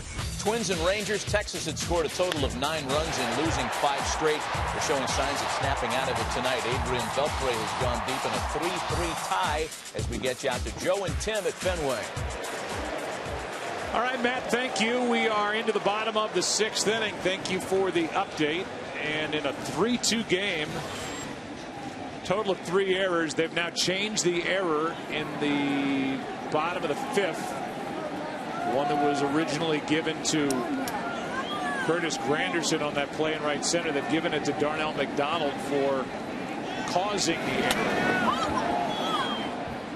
That is allowable, vaguely written, and so Granderson still without an error, and for Darnell McDonald, his 2nd of the year, and that led to a run, a sac fly by Punto. 3-2 game. Adrian Gonzalez is 1 for 2. Dug into the back of that batter's box, waiting for the 0-1. Strike 2.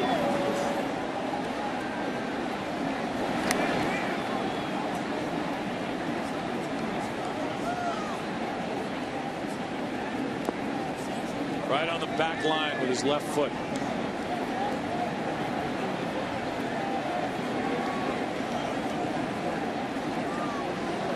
On 0-2. Little flare into right. That ball might drop, and it will in front of McDonald. Leadoff man is on, and Gonzalez 2 out of 3. Russell Martin actually got that fastball where he wanted it, where Phil Hughes wanted it. They wanted it up and in on Gonzalez, and Adrian fights it off for a base hit. Now Cody Ross.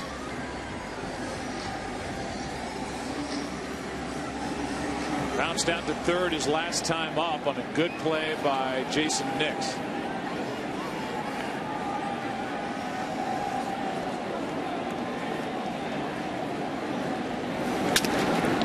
Jeter in the hole, drops it. Everybody safe, 2 on, nobody out.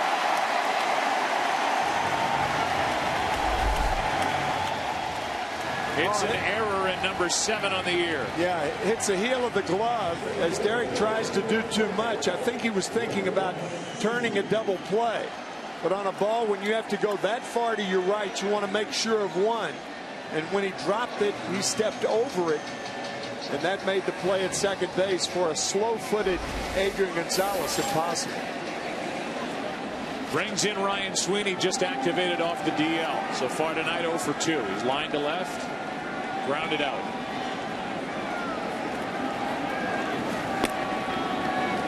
Over but low, ball 1. Been a Red Sox fan on the field before the game. Joseph Letourneau. Rooting on the Red Sox tonight at the ballpark.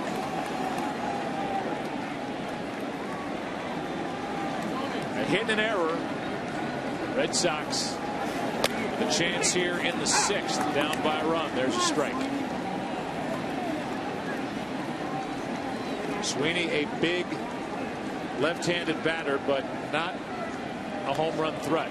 Now you can check the outfield of the Yankees and know that they're shifting around toward the monster. Everybody, Granderson into left center, and Andrew Jones toward the left field line.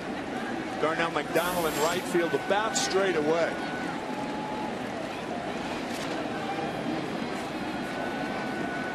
Two on, nobody out. 1 ball, 1 strike on Sweeney. Little pop up left side, foul ball. Nix, a nice catch. 1 out. And Sweeney in a spot there to help the Red Sox. Fouls out. Nix, a good jump, made the play. 1 away. Here comes Mauro Gomez. That's a big out for Phil Hughes with runners on at first and second, nobody out. And he jammed Sweeney. A little harmless fly ball caught by Nix. As you look at the pitch count, realize that because this is a doubleheader, a change in the collective bargaining agreement, each team gets to add 1 extra player. This day-night doubleheader, a 26th man active on each roster, and that means that Larry Rothschild has an extra pitcher. Corey Wade Clayton Mortensen, a right-hander who was so good recently shipped out, is available to the Red Sox. Strike one on Gomez. Good breaking ball from Hughes. Might be the best breaking ball he's thrown all night.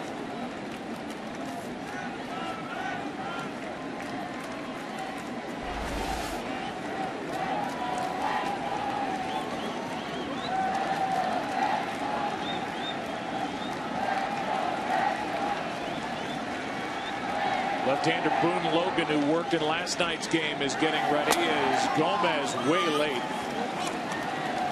He's yelling at himself. The count 0-2. How about that combination? That wicked curveball and then the high fastball out of the strike zone.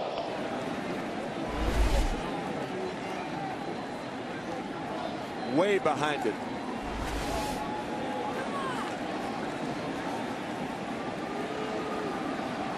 So the count 0-2. Runners on at first and second, one out. Fastball, base hit. Left side. Gonzalez is held. The throw by Jones cut off, and the bases are loaded.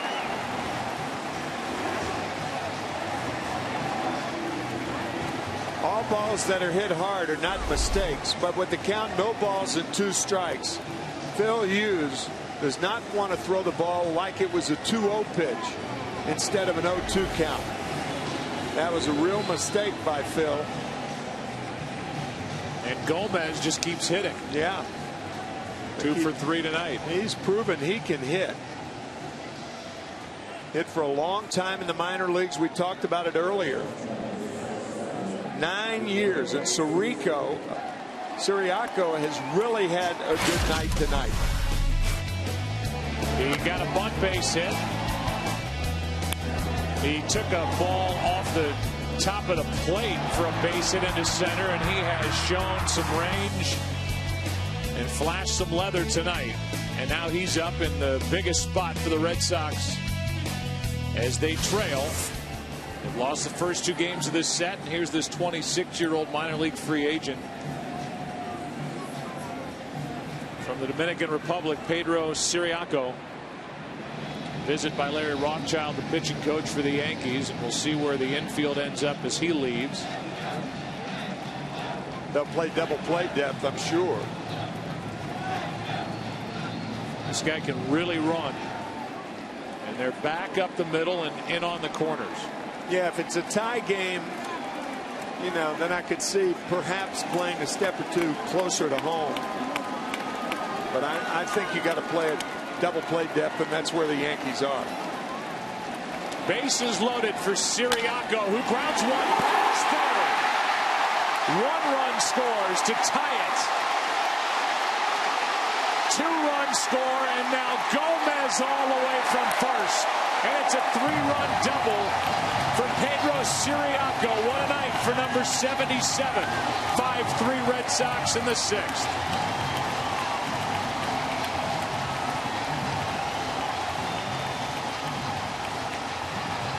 The third base coach, as everyone knows, is vital, and Jerry Royster made a very good call to send Mauro Gomez from first base. The 2-run score easily. We're going to show you when we come back what Jerry Royster, the third base coach, did. Looking down the left field line before he sent Gomez. We'll have it for you when we come back. And we're coming back because Phil Hughes is out. Siriaco knocks him out with this down the line. Boone Logan is coming in with Nava coming up, and the Red Sox lead for the first time on this Saturday night.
6th inning after Phil Hughes went 5 1/3.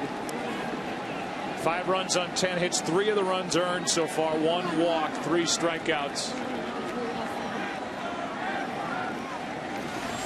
And here is Nava.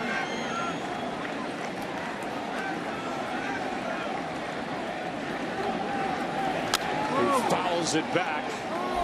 Coaching third base here at Fenway Park is much different from other places because of all the nooks and crannies. Jerry Royster, the first 2 runners are easy. Watch him get toward the line before he moves Gomez toward home. Excellent third base coaching by Jerry Royster.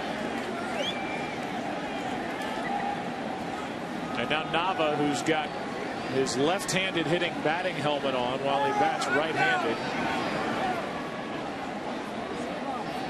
And now they're going to call time, and Nava, I don't know if he didn't even realize he was wearing the wrong helmet. The ear flap was on the wrong ear. Well, that's a good catch, Joe. I mean, he had intended to go up and hit against Phil Hughes. Well, Hughes was removed from the game, and now Daniel could smile about it. There's the old one.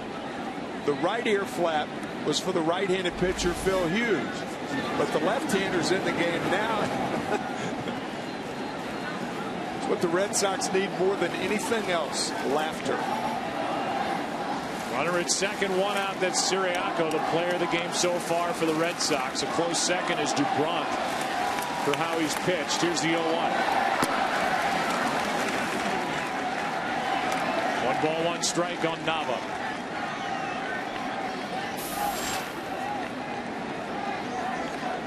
On deck is Punto. He has the right helmet on. Switch hitting middle infielder. Protect that front ear, the one that's facing the pitcher. Phil Hughes got into the 6th, 5 1/3. A couple of errors behind him. Didn't help. That's down and in, and the count 2-1 on Nava.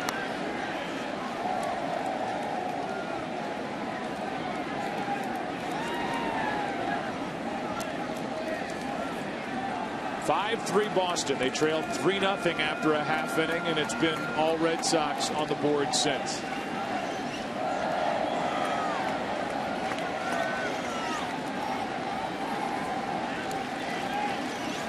Here's a 2-1. Off the end of the bat, popped up into right for Darnell McDonald. 2 out. Most of the guys in the Yankee bullpen can do that. In fastball counts, they could throw breaking balls, and that's very unusual for a collective group of bullpenners in the major leagues. Most of the guys down there on most teams are pretty predictable in their pitch selection. Now, they throw hard for a short period of time, but Boone Logan, with that breaking ball and a fastball count, gets Daniel Nava. This is a Yankee team 30-9 this season when they score first, and the Red Sox trying to hand them their 10th loss in that situation. Leading 5-3 Boston. Runner at second, 2 out. Punto takes a strike from Logan. In the 7th, the Yankees will have Andrew Jones, Jason Nix, Russell Martin. And at some point, you have to believe Bobby Valentine will dip into that bullpen, which has been, with the exception of game 1 of the series last night, very good since the last time the Yankees were here in April. It's inside, and the count, the ball, and a strike. Valentine's bullpen is anchored by Aceves, former Yankee. But he has been good. Atchison. Andrew Miller, the left-hander. Albers. Here comes a 1-1. Scooped up by Russell Martin, 2-1. Particularly impressive for me is Andrew Miller and the changes that he's made in his pitch selection, his pitching style, his mechanics, his control. He deserves a lot of credit. The only left-hander in the Red Sox pen. There's Atchison, who has really stepped up here in 2012. Here is a 2-1, runner at second, 2 out. That's low. On deck, Ortiz.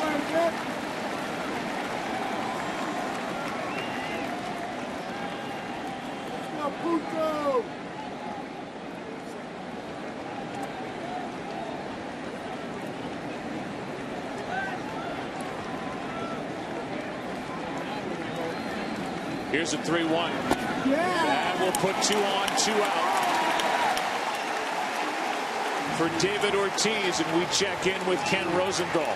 Joe, I want to correct something I said earlier about Ortiz's contractual situation. Under the new collective bargaining agreement, he cannot be offered arbitration. It's not the same situation as it was this past offseason. What he can be offered is a 1-year deal in the $12 million range, which would be a $2.5 million pay cut for him. He's not obviously going to take that. The issue, though, remains the same. If he wants a multi-year deal, he's going to maybe have to go out into the open market. He has a chance here to add to a 2-run 6th inning lead with 2 on, 2 out. Strike 1 over the outside corner.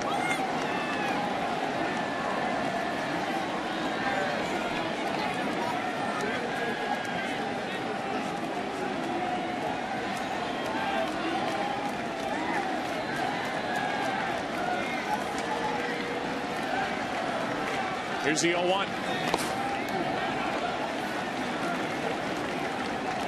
Corey Wade, who is back with the Yankees after a rough June, but here and active for tonight. An extra man in the bullpen because of the doubleheader gets loose.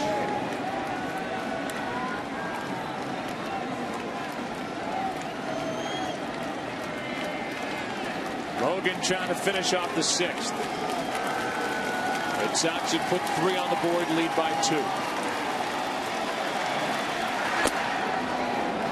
2-1.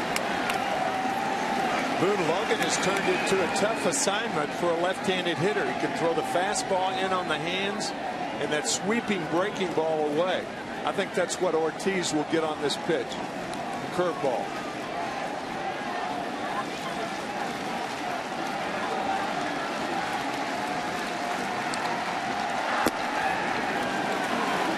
It misses for ball 3. And now Russell Martin out to talk.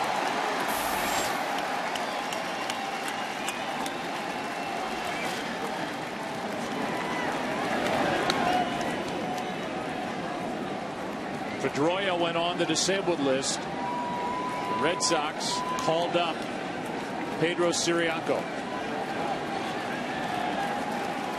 He's 3 for 3 tonight. He's played an impressive shortstop. And he has put Boston on top with his bat as the count goes full on Ortiz.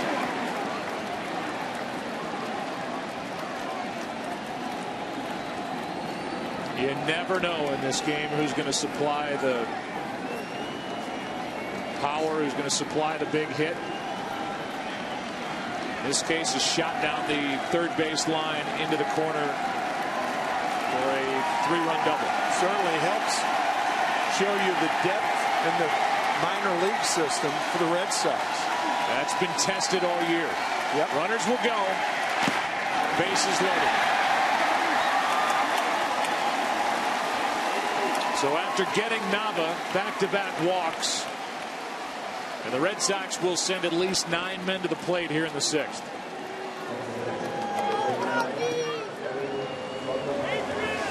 Switch hitting catcher Saltalamacchia.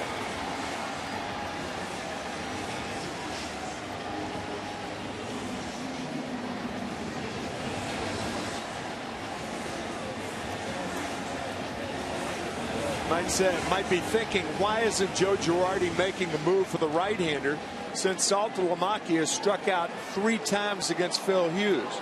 Well, Corey Wade, who's ready in the bullpen, does not throw nearly as hard as Hughes. That might give Saltalamacchia a chance to speed up the bat. Boone Logan, a guy with a much better fastball and a much better breaking ball than Wade. Strike 1 on a foul straight back.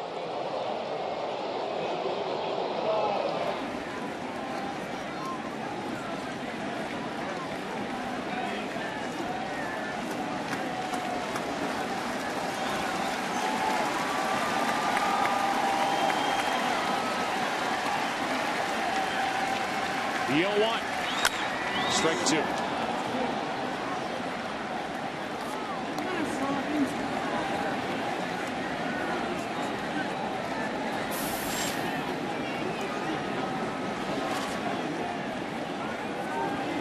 Left-handed hitting Gonzalez on deck. Right now it's 0-2 on Saltalamacchia, who has struck out 3 times, and he's set up again.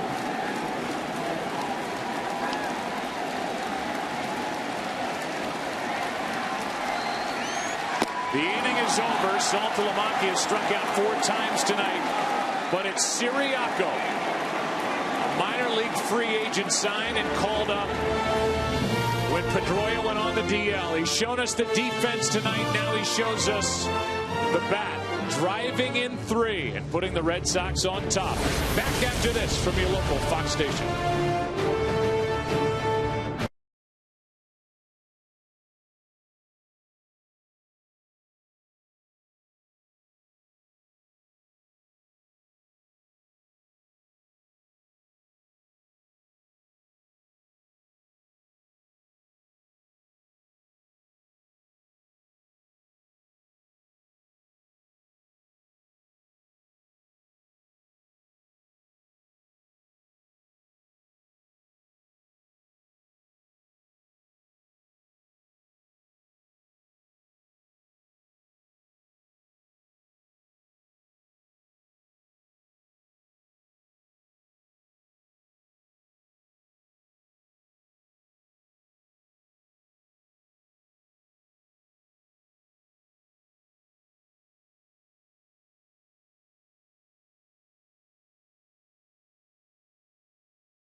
An auto stop foolproof stat.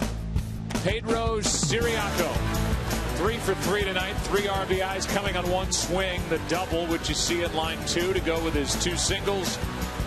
He's assisted on 7 outs, made 1 himself. He was 0 for 4 this season. Entering this game, just as the Red Sox can count on Pedro Siriaco, you can count on Just for Men auto stop for a foolproof result. Siriaco hit some when he was up with the Pirates over the last couple of years. Never got a chance. Here's Andrew Jones. A mammoth shot into left. And it's all of a sudden a 1-run game. That's his 3rd home run of the day. 2 earlier in game 1, and now a shot way over the wall and left.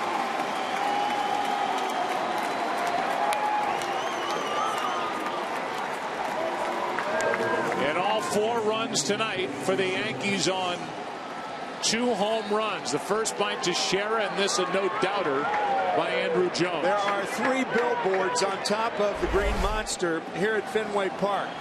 And how appropriate this mammoth drive coming down in front of Sports Authority.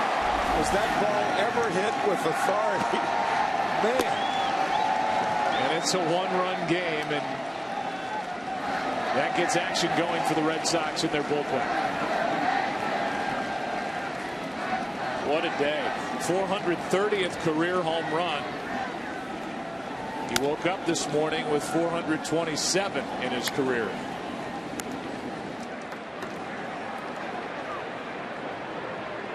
Joe Girardi, talking about him with us in our little meeting before the game, said he has been so good in this clubhouse.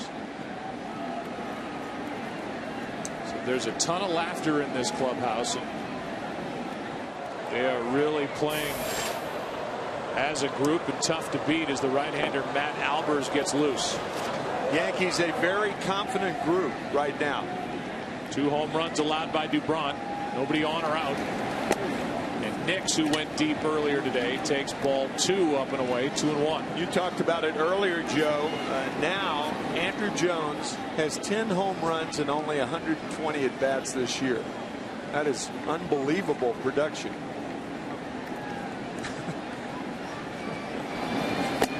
Nix comes up empty with a big swing, 2-2. You know, you think about it, whether it's Andrew Jones or it's Raul Ibanez, who just turned 40, they're getting a lot of time because of the injury to Brett Gardner, and right, they come up with some big hits for the Yankees this year. I know the average has tailed off for Ibanez, but he had a big RBI in last night's game. Here's Gomez to his left. 1 out. Let's go for a game break. Here's Matt Vasgersian.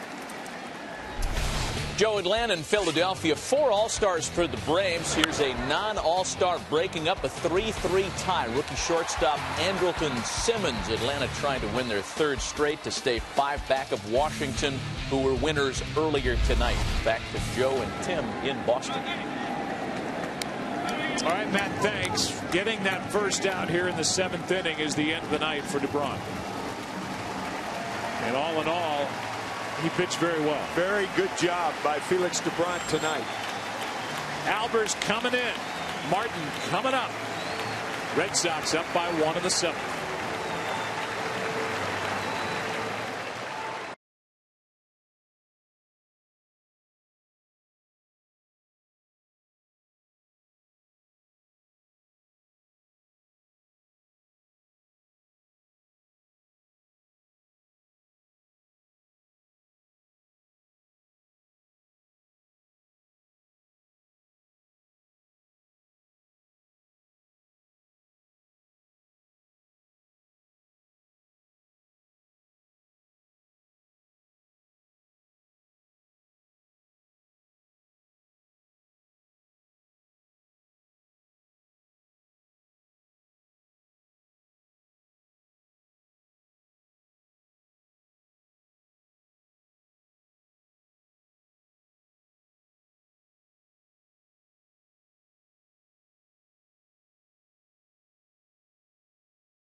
A very good bullpen for Bobby Valentine. The Yankees aren't aware of that.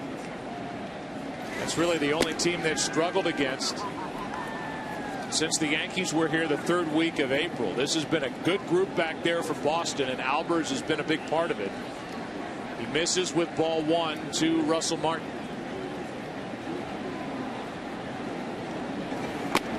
And now ball 2. Albers worked in relief of Beckett last night. Red Sox really got a tremendous effort by Justin Germano recently called up in the earlier game today. He went 5 2/3 and finished the game. The bullpen basically had the day off. A split day-night doubleheader. Now the count's 3-0 as Andrew Miller, the left-hander, Vicente Padilla, the right-hander, get loose. That's really a good point, because now the Red Sox bullpen, in case the Yankees tie it, they're in good shape and rested.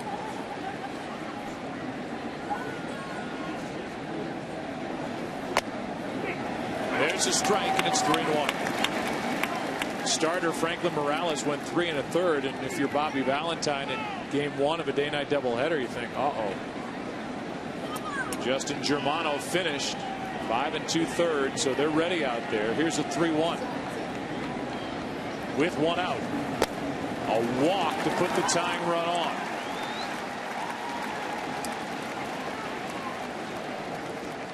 And so now welcome inside our broadcast booth. I'm Joe. That's Tim. Kenny is down below in the dugout area. And who knows how this thing's going to end. We've been sitting up here at this level, and we've seen some crazy games here at Fenway Park. Boy, we really have. Crazy long games, as Eric Chavez, I believe it's Eric Chavez, that's going to be the pinch hitter for Darnell McDonald. The bit players for the Yankees this year cannot be overstated. They have just done a remarkable job. And perhaps the best bit player has been Andrew Jones, and he's shown what he can do today in both games. 2 today, earlier, 1 tonight. And now Chavez, if Joe Girardi wants to, he can leave Chavez in the game, put him at third, and put Nix in the outfield. He's also got Dwayne Wise, a very good defensive outfielder, on his bench tonight. He finished game 1 after taking over for McDonald early in that one. Albers brings it. Chavez takes it. Ball 1. Depends on whether the Yankees get the lead or not. If the Yankees get the lead, Joe Girardi may put Teixeira at first base and move Swisher to right field. So a lot of ways to go, but it's dependent on whether the Yankees can either tie it or get the lead.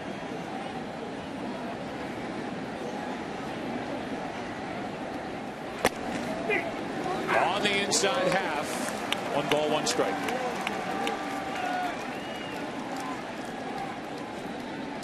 A-Rod starts this game on the bench. Cano did not. He's at second base, 0 for 3 tonight. It's Chavez off the bench.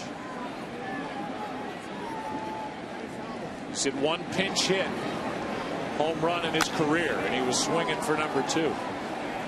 They count 1 and 2.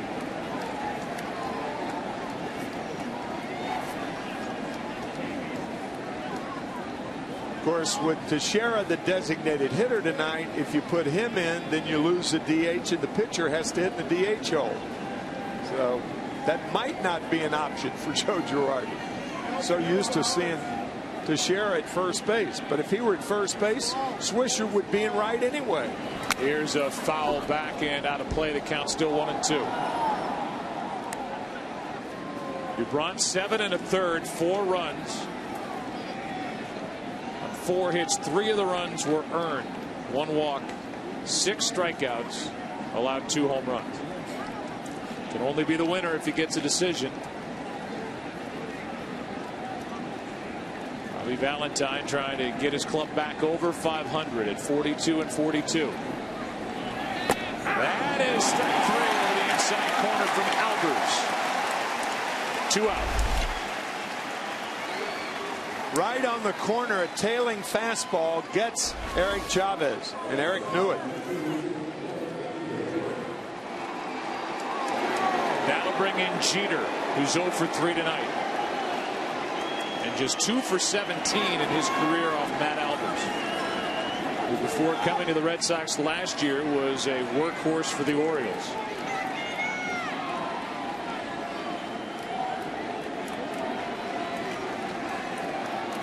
Albers walked Martin, struck out Chavez, and now checks on Russell Martin. He's the tying run at first, 2 out in the 7th.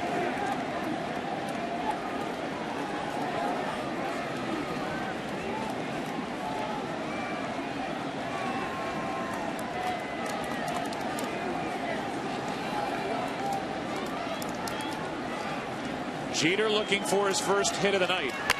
Drops one down. Albers picks it up. Gets the out. And a nice play by Matt Albers off the mound to end the top of the 7th.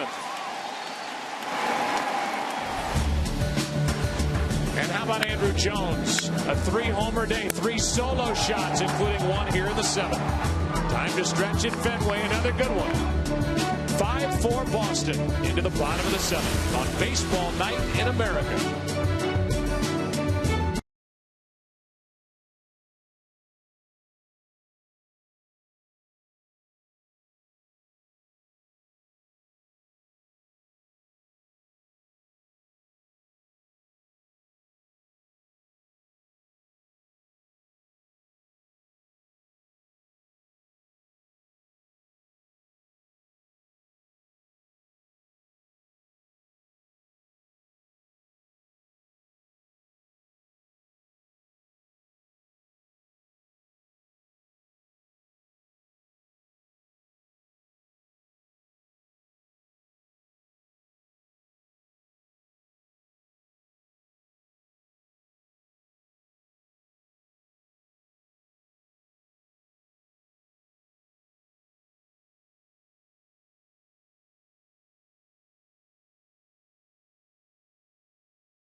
Fox presented by Budweiser. Beautiful night in Boston. Thought we might get some rain,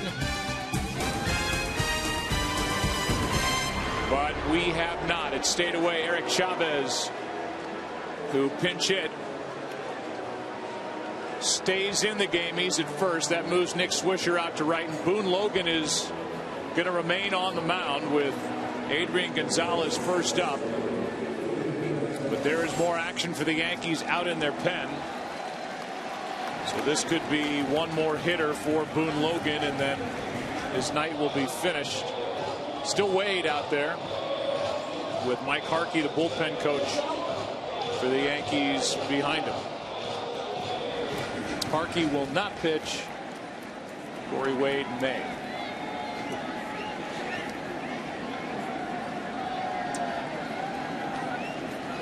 We've talked about it several times. Of all the strengths of Joe Girardi as manager of the Yankees, the way he handles his bullpen is probably his strongest suit among many. You were saying a couple weeks ago when we had the Yankees and Mets, maybe the week before, you still think even though he manages in New York, he doesn't get the credit for the job he does. I do not think that he does. That's exactly the way I feel. I think that people expect the Yankees to win. I think because the big payroll, they're supposed to win, and the manager becomes more insignificant, and nothing could be further from the truth than with that man on the screen right there.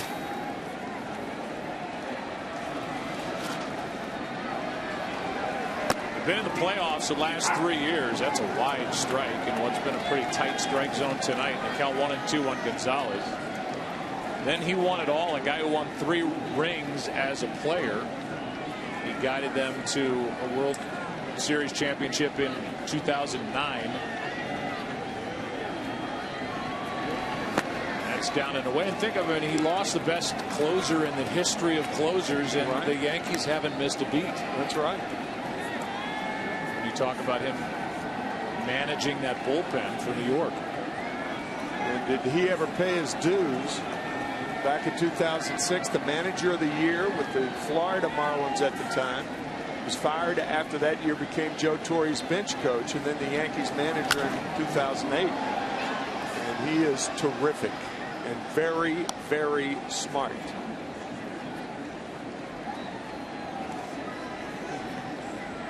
Can't think of anybody who would have been a better choice taking over for Joe Torre, managing the media, managing a clubhouse, letting guys police themselves. He was a part of it, and he knows what's going on inside there.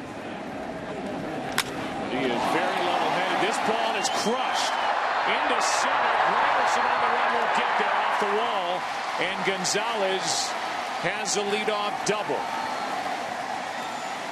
So Logan stays in to face the left-hander, and now he's out after giving this shot off the bat of Gonzalez off the wall in center. There are very few places at Fenway Park as Logan hangs a breaking ball to Gonzalez, but very few places that's going to contain a ball hit this high and this far.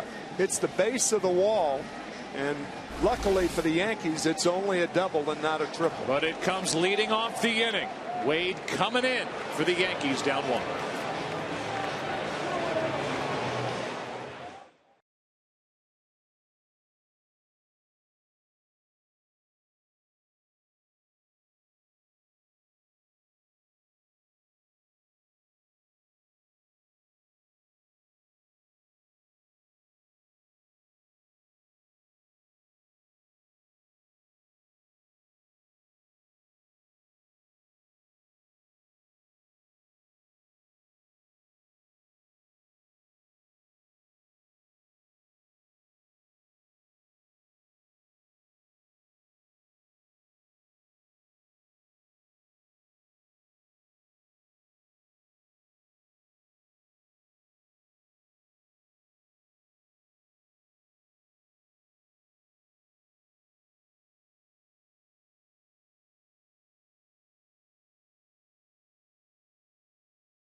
Alexis in-game box score for the Red Sox. Nava has a hit.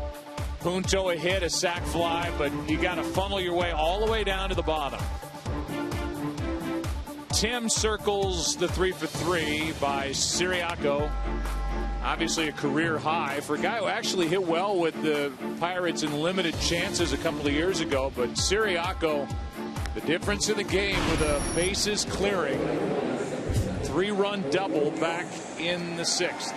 Those Pirates won again today, Joe. They're in first in the Central, and they've got something going. They really do. I mean, McCutchen has carried them for the most part offensively. What a player. And pitching wise, how about the name A.J. Burnett? Yeah. Ex-Yankee. Yeah, handed to them by the Yankees, and he's been unbeatable. Diving try. It's bobbled by Nix, but the out at first. And that takes a hit away from Cody Ross as Corey Wade is into the game. I think this was called a catch. I think the first base umpire called it a catch. I'm not sure about the third base umpire, whose call it was. I don't think he had control. It pops out when he hits the ground. But maybe the first base umpire had a better shot of it. Nonetheless, it's an out. We're going to go to Mike Pereira, our NFL rules expert. Mike, you have to secure the catch going to the ground, right? Right, Joe. Either way, it's an out. Strike 1 on Ryan Sweeney. That's not true anymore, that the fumble can't be caused by the ground. No, that is true. Oh, it is still true. Okay. All right. Ground cannot cause the fumble. Okay. But you also have to, if you're going to the ground in the act of a catch, you have to maintain the catch through going into the ground. Secure it. Yes. Yes. All the way to the end of the play. Padilla is still getting loose. He could take over in the 8th and face his good friend Mark Teixeira, who got him last night. Good friend, huh? We'll talk more about that if they go head to head in a moment. We will. 1 ball, 2 strikes, the count. Wade deals, and Sweeney shoots one into right center field. Back at the wall, it bounces up against the fence. Scoring easily is Gonzalez, and into third with an RBI triple, Ryan Sweeney. And the Red Sox again lead by 2 at 6-4. Dave Magadan is a very good hitting instructor for the Boston Red Sox. He told me a couple of months ago that what he's trying to do is in situations to get Ryan Sweeney to turn on that ball inside, that he has better power than he thinks he is, than he thinks he has. He's not a left field hitter, and he just proved that then. I mean, that was a bomb to right center. And Mags has to be very happy for his student. See, he is. Breaking ball misses for a ball to Mauro Gomez. So Gonzalez led off with a double pitching change. Corey Wade comes in. Cody Ross hits the ball to third for an out. RBI triple by Sweeney. That goes on the record of Logan. And that fastball that touches 90 is a bit high to Gomez with the infield in. Runner at third. Sweeney 1 out. The count's 2-0.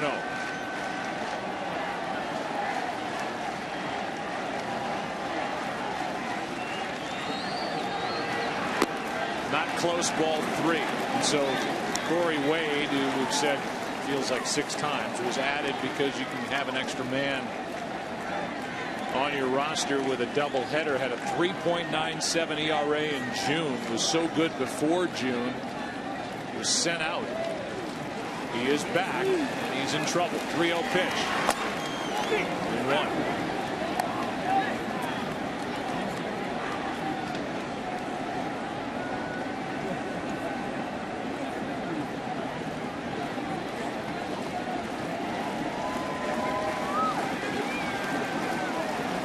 Gomez takes strike 2. Full count.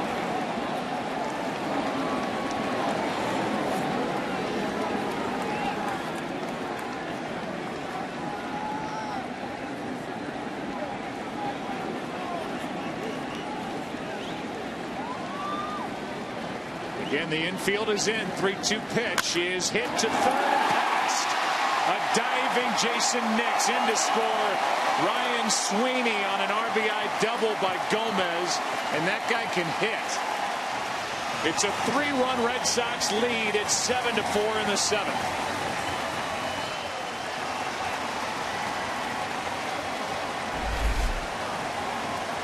Wade tries to drop down and throw the breaking ball, does not get it outside enough. And now running for Mauro Gomez, who is not a good defensive player, is Mike Aviles. How about the 2 minor league free agents on the left side of the infield tonight? They are 6 for 7 and control this game. Siriaco and Gomez. And Tim, a game that the Red Sox absolutely have to have. Have to have, I should say. They lead by 3 in the 7th. Runner at second, 1 out. Siriaco now. And Mauro Gomez, by the way, 27 years old. He's a year older than Siriaco. But he was hitting .366 with 19 home runs and 55 RBIs at AAA. Yeah, he's not an accident. As you said, he can flat out hit. Siriaco takes a ball in the dirt from Corey Wade.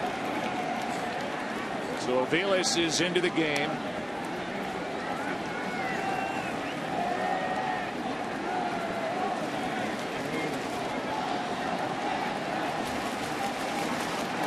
He's at second with 1 out. A 1-0 count on Siriaco.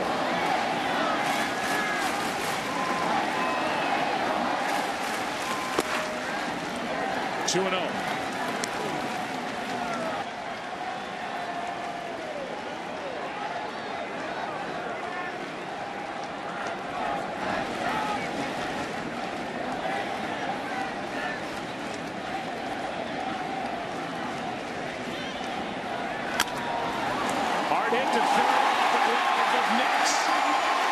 Aviles all the way around to score another run to make it 8-4 Red Sox, and Siriaco produces another run with that ball to third.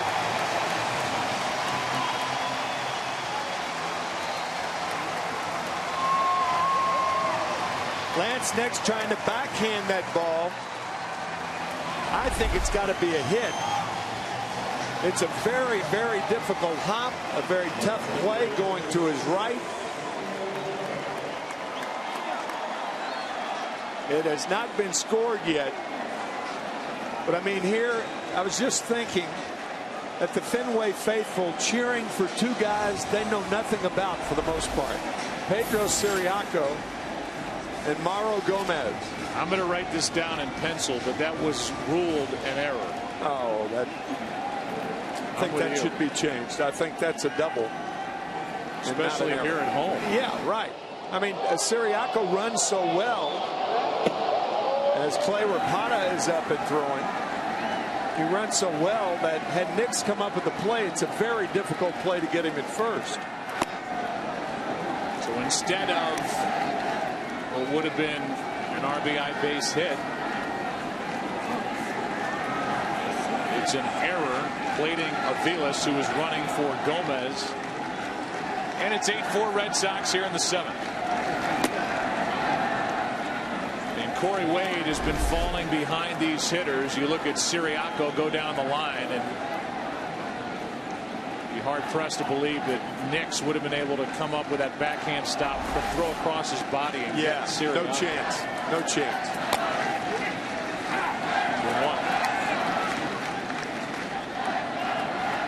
1. By the way, Siriaco properly looked down there to see if Nix made the play. Might say, why is he looking at the fielder? Because if he gets by the fielder, you're going to make your turn at first and get to second, which he did. That's down the right field line foul. 2-2 on Daniel Nava, who is 1 for 4. Now Clayton Mortensen, who was just added and was so good before he was shipped out in favor of Justin Germano, who they had to bring up, had an opt-out clause in his contract. He's back and getting loose with the Red Sox up by 4.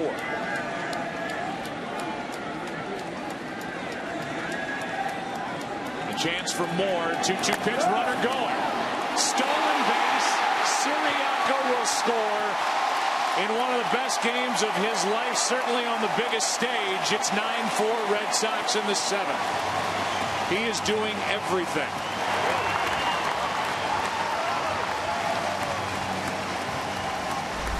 How big is the stage for the Red Sox against the Yankees? Some managers try to encourage their catcher not to make that play with 2 outs. And it's thrown into left field, a throwing error by Russell Martin, and the Red Sox extend their lead. It's been all Siriaco and Gomez tonight. It's a stolen base E2 on Russell Martin on the throw. And they're chanting Pedro's name as Nava lines one to Swisher and right 2 out. Nava hit it hard. He's 1 for 5 on the night. And Siriaco, certainly his biggest game with the Red Sox. That's that big stage, who knows, in his life, being from the Dominican Republic, what he might have done in a winter ball game, or guy who actually hit well, as I said. I'll give you the numbers for the Pirates when he had a chance. Non-roster invitee, and then added to the roster this week for the injured Dustin Pedroia.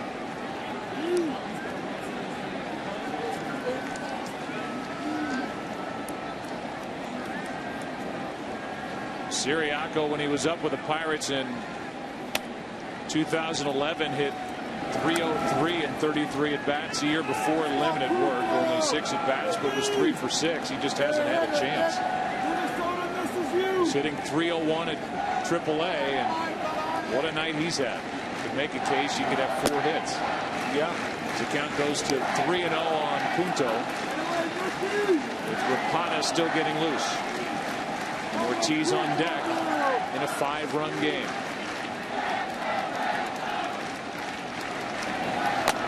The Yankees have committed 4 errors tonight, 2 in this inning.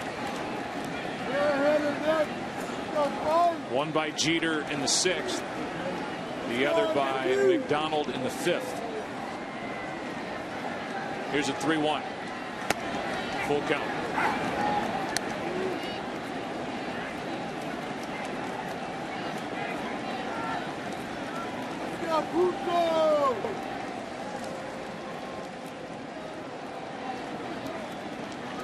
Game was 5-3 at the start of the 7th. Now it's 9-4 as Punto gets in on the fun here in the 7th inning. And Corey Wade, who had that rough June and was added to the active roster, is going to be pulled after that base hit by Punto. Rapana in the bullpen. Ortiz coming up, and the Red Sox in a game they needed. 3 in the 6th, 4 in the 7th. They're still going up 9-4 back after this.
If you call yourself a sports fan, you got to get DirecTV and buy the Lexus CT Hybrid. Miles from ordinary.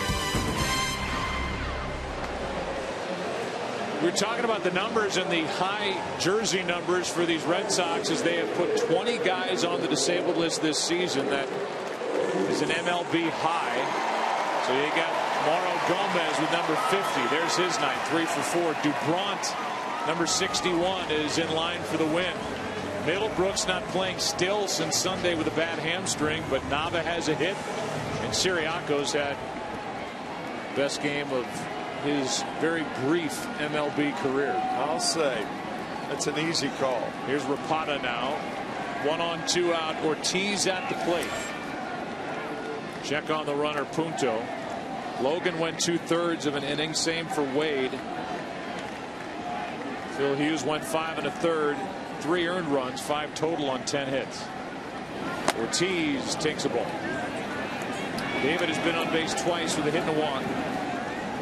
1 for 3. Hitting .310. With 22 home runs, 56 RBIs. Here's a 1-0. 2-0.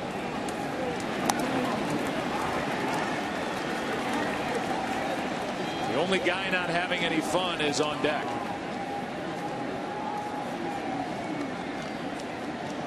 Saltalamacchia is 0 for 4 with 4 strikeouts, and a check on Punto.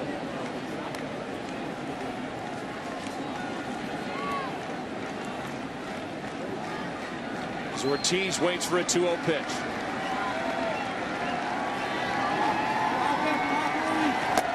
Two and one. Well, there are an awful lot of ways that Rapata can get a left-handed hitter out. He can do it with that breaking ball. He has excellent control with the slider. DJ Mitchell now is up for the Yankees. Here's a 2-1. Big swing by Ortiz. 2-2. Rapata dropping down the fastball. Good swing. Comes up empty. The left-handers in the American League do not like to face Clay Rapata.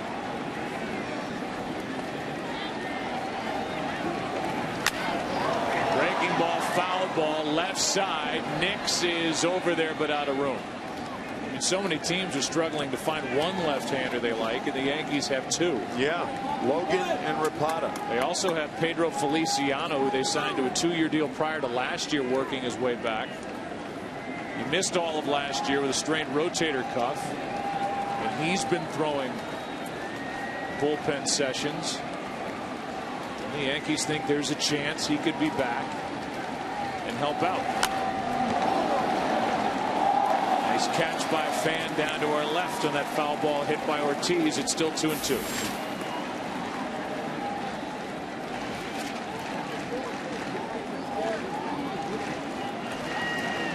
Red Sox have scored 8 runs over their last 3 innings at the plate.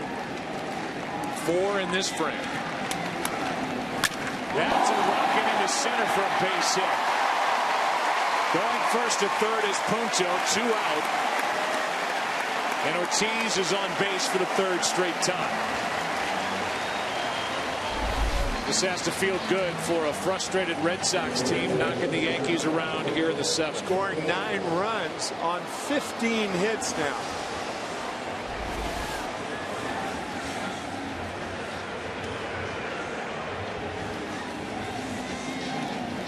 So here is Saltalamacchia with his 4 strikeouts. The 9th man to bat in the 7th after the Red Sox batted around in the 6th.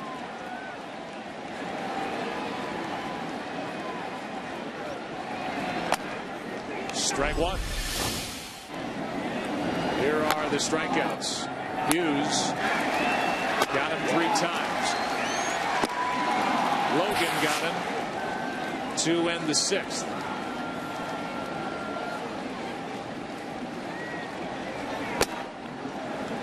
And now he's trying to pick up this sidearm slinger with a count 1 ball, 1 strike.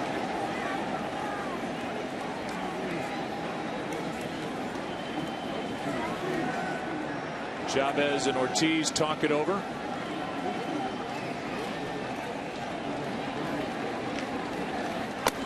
Two and 1.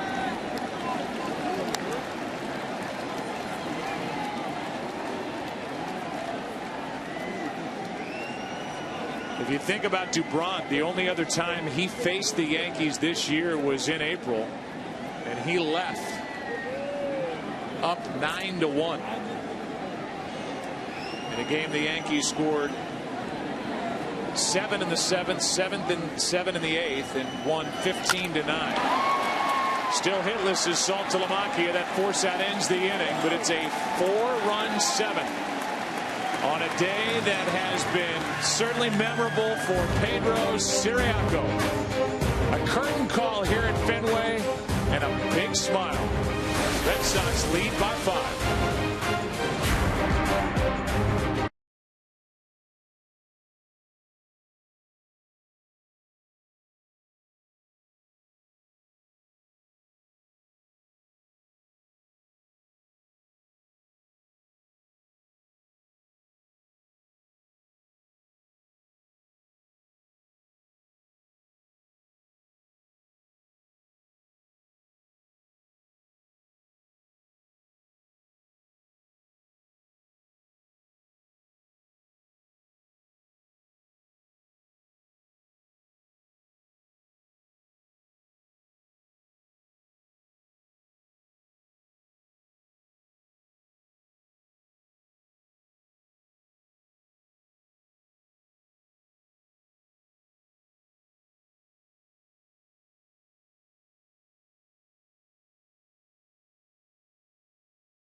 of this week coming up. Monday, the Home Run Derby on ESPN at 8 Eastern, 5 Pacific. On Tuesday, it's the Red Carpet Show on MLB Network at 4 Eastern, 1 Pacific, followed by the 2012 All-Star Game right here on Fox, 7:30 Eastern, 4:30 Pacific, Tuesday night, Kansas City. Pedro Siriaco has moved from short to second. Mike Aviles, who scored a run pinch running for Mauro Gomez, is in at short. That moves Punto to third. And the new pitcher is Clayton Mortensen. Third of the day. Albers went 2/3 of an inning. Allowed a walk, struck out one. And Mortensen, who has been in the Cardinal and the Oakland organization and has been very good in 8 games, good ERA, takes over here in the 8th. Strike over the outside corner. It's 1-1 on Granderson. Mortensen pitched 5 scoreless innings against Oakland last Monday. And then, because he wasn't expected to pitch for another couple of days, Germano was brought up because of that opt-out clause in his contract. And now Clayton brought back by the Red Sox because of the doubleheader today, and each team extending their roster to 26 players. Mortensen was one of the pieces the Cardinals gave up to get Matt Holliday back in 09. And he went to the Rockies. Went to Oakland. And was traded to these Red Sox for Marcos Scutaro this past January, and he issues a leadoff walk. That won't make Bobby Valentine happy. Or Felix DeBrun. Yeah, is up by 5. A leadoff walk here in the 8th with Teixeira coming up. Felix DeBrun thinking, now guys, I left with a score 9-1 about 2 months ago. And now I leave with a score 5-4 tonight.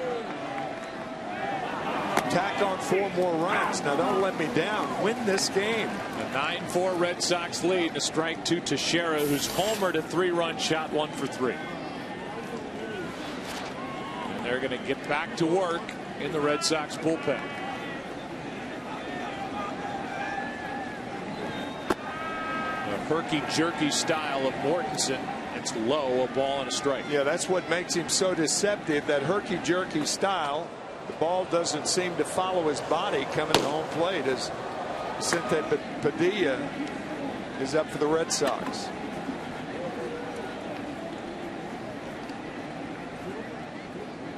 Here's a 1-1. Out in front of it, strike 2.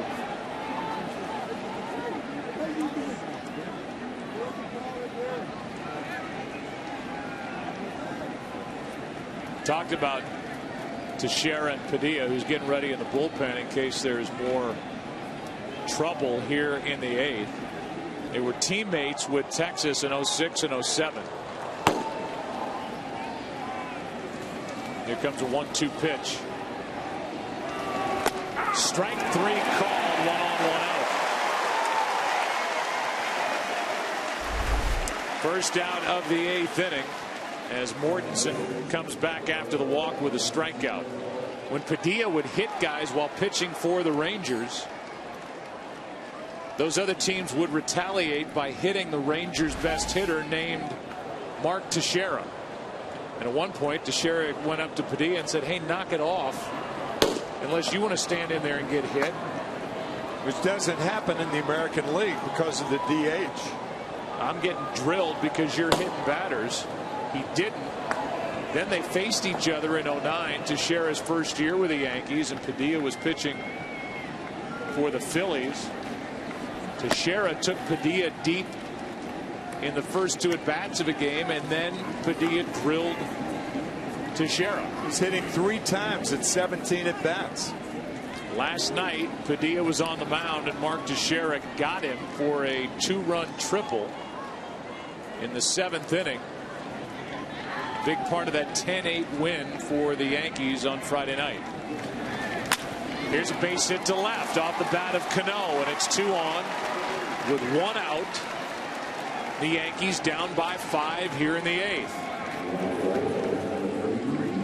It'll bring in Nick Swisher.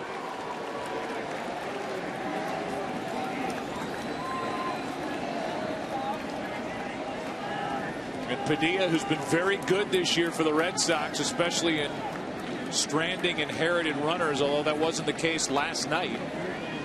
They get a chance to do it here in the 8th tonight. That's next Saturday after the All-Star break. Back to afternoon games on Fox Saturday Baseball.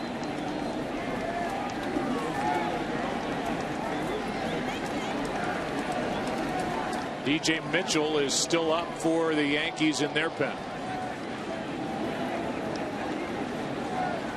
2 on 1 out.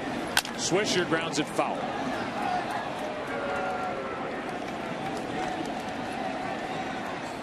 If you just joined us, we'll give you another game summary. Mauro Gomez and Pedro Siriaco, the bottom 2 in the lineup for the Red Sox, scored 3 runs, driven in 4, 6 for 8 combined. 2 guys that are minor league free agents, and they have been big tonight for the Red Sox. Adrian Gonzalez has 3 hits. And Andrew Jones, who's on deck, has hit 3 solo home runs, 2 in the opener of this day-night doubleheader.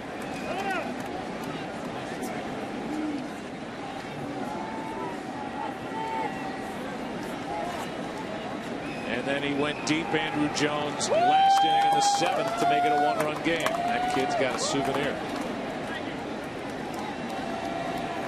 Go down to Ken Rosenthal in a moment. 2 on for Swisher. Inside Kenny, your phone is lighting up again. Well, Joe, you might be wondering who gets credit for signing Mauro Gomez and Pedro Siriaco. Well, I just got a text from Theo Epstein, former Red Sox GM now with the Cubs, and he reminded me that Allard Baird and Jared Porter are the Red Sox executives who kind of conduct the free agent signings among the minor leaguers, and they get the credit, and Theo says they always do a great job. Here comes a 1-1. That's down and in. Meanwhile, Ken, I know you found out some information on the Red Sox if they want to add players or payroll going forward in 2012. That's right, Joe. I found out today that they're about $10 million over the luxury tax threshold, and that's not a good thing because what it means is they'll get penalized 40% for every dollar over that they are. What it means come trade time, if they are buyers, is that essentially they're going to need teams to include money in deals, and they'll include money, the other teams will, to get better players in return. So that hurts the Red Sox too if that's the way they go. Ken, thanks. Meanwhile, it's 3-1 on Nick Swisher, and this is getting a little uncomfortable for the Red Sox and their fans here in the 8th. Here is a 3-1 from Mortensen. Not close, and the bases are loaded. In a 5-run game, and Bobby Valentine couldn't wait to get out of that dugout to make this change. It must have been 0.2 of a second after Saltalamacchia caught ball 4 and Valentine was out of the dugout. Yeah, that's right. 2 walks, a hit. The Yankees making noise, and the guy who's had an all-world day, Andrew Jones, coming up against Vicente Padilla, coming in.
Andrew Jones, 3 home runs in game 1, first inning and 4th inning against Franklin Morales. And here in the 7th inning of this game off of Felix DeBron. So 3 home runs, all solo shots, and he's got a chance to do more damage right here against Vicente Padilla. Mortensen got only 1 out, a hit, 2 walks, 1 strikeout.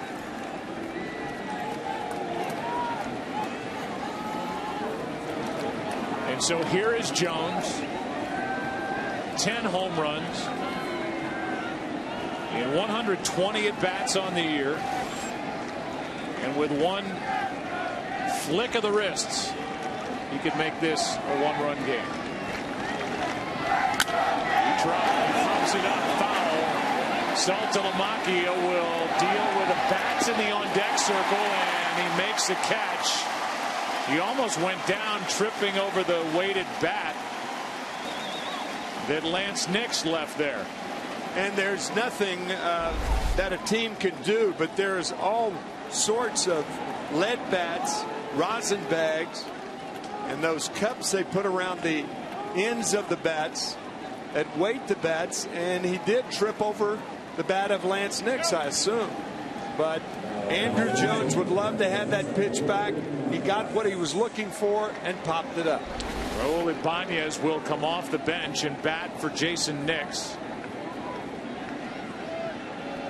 Ibanez in the 8th inning here with 2 out now, a huge out picked up by Padilla. Still 3 left on the bench for Joe Girardi. And Ibanez was part of that big inning last night. It was the difference in the game and the 10-8 win. He and Chavez with the last 2 RBIs were the difference. 6-1 win for New York earlier today, and tonight it's 9-4 Boston, but the bases are loaded, 2 out. Ibanez takes a strike. Alex Rodriguez comes into the on-deck circle. You would bat for Russell Martin if this game gets there, and if it does, here in the 8th inning, he will represent the tying run. Here's the 0-1. Popped up. Foul. Might be a play for Saltalamacchia, and there is. The inning is over. How about that?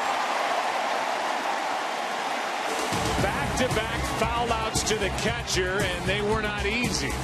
And Padilla comes in, does his job, strands 3 runners, bottom of the 8th at Fenway. 9-4 Red Sox on top.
Presented by Budweiser, is sponsored by the makers of Bayer Advanced Aspirin, the official pain reliever of MLB. And by Samsung. The next big thing is here. Fenway Park, plenty of action. Bottom of the 8th inning on a Saturday night. Here are more defensive changes. Nick Swisher goes back to first base from the outfield. Chavez now from first to third base. Raul Ibanez, who just pinch hit and fouled out to the catcher, is in left field, and Andrew Jones moves from left to right. DJ Mitchell is into the game. He, for the Yankees, is pitcher number 5 on the night. Rapata 1/3 of an inning, no runs, 1 hit. DJ Mitchell is into his 3rd game. And his 2nd stint for the Yankees. He was up the latter part of April into May for about 6 days. Mike Aviles will probably come in the 9th inning. What a job by Padilla coming in and getting 2 pop flies to Saltalamacchia. Gonzalez fouls it away. You saw Alfredo Aceves, who is the closer for the Red Sox. And even up by 5, Bobby Valentine isn't going to play around with any more guys out of his bullpen. Aceves getting loose. Yankees had Adam Warren up for a start. He did not fare well in 2 1/3 against the White Sox, so DJ Mitchell took his spot. And Gonzalez is retired on a ground out to Cano to start the bottom of the 8th. You want to win cool prizes, including a trip to the World Series, just by watching the All-Star Game on Fox July 10th. That's on Tuesday. Play All-Star Bingo presented by Pepsi Max during the Midsummer Classic. You could be on your way. Go to MLB.com/bingo to enter now. Here's Cody Ross.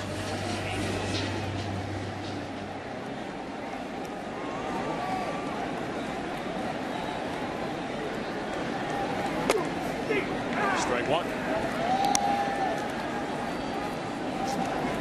Cody Ross tonight has walked, grounded out twice, reached on an error by Jeter back in the 6th. Again, a 4-error night for the Yankees. They have just 5 hits, the Yankees, and they trail by 5. The Red Sox have taken it to the Yankee bullpen. Corey Wade in 2/3 allowed 3 runs on 3 hits. That's out of play left side. 0-2 on Cody Ross.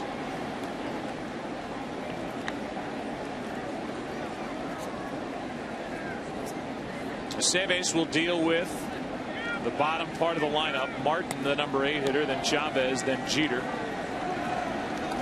Rodriguez is on the bench.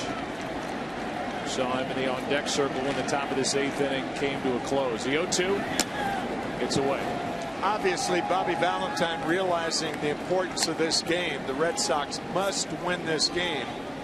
That he will bring in Aceves even in a non-save situation. Red Sox started this game 9.5 out.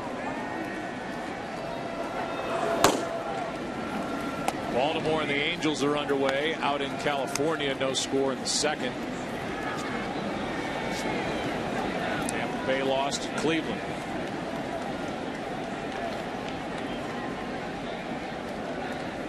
The other team in the AL East, Toronto, lost at the White Sox. White Sox are hot. That's a strikeout for out number 2. As we talk so much about Kansas City on Tuesday night, tell you that from 69 to 72, Municipal Stadium was the home of the Royals. Started play in 69 as an expansion team. Royals Stadium opens in 1973. They had the All-Star game there then. A great run with a lot of playoff action from 76 to 85. 85, they won it all in the World Series. Kauffman Stadium has been renovated over the past 3 years, and they get to show it off on Tuesday night to a national audience. And while they've done all the renovations, those fountains have remained. They've actually been called, I believe, the world's largest fountain water feature man-made anywhere in the United States, and they're a big part of Kauffman Stadium. What a play, but it's botched on the back end by Mitchell, as Nick Swisher, who normally plays right, did about all he could. The inning continued. I would imagine it would be an error on Mitchell. Fine play by Swisher. I mean, that ball was handleable. Yeah, those early Kansas City days back in the 70s when Whitey Herzog was the manager of the team, and then the Royals winning their last World Series under Dick Hauser in 1985. And it was an error on DJ Mitchell. Means Aviles gets his first at bat of the night. Pinch runner last inning for Gomez. And Aviles takes a strike.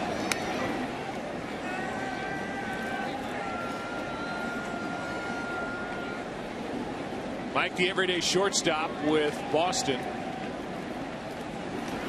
Zay Iglesias has been injured and appears to be the shortstop of the future. But the best shortstop in all the world tonight, for one night only at least, appears to be Pedro Siriaco. The night he had. That's a strike at the knees. 1-2. If I never do it again, at least I've done it once. Siriaco with a 3-hit night, 3 RBIs.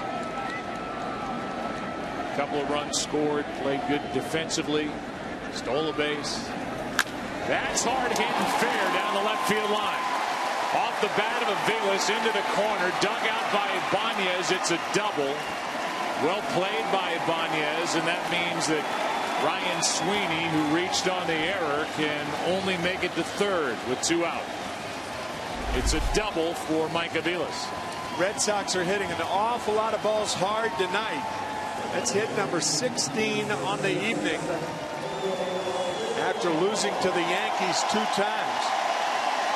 There's some angry swings on the part of the Red Sox in this game. How about this ovation? That's great.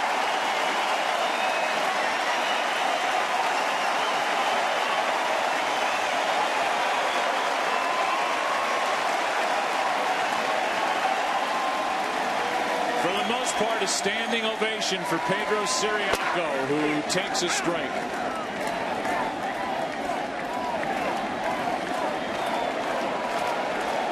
If he gets a hit here against the Yankees, they will contemplate a statue outside Fenway.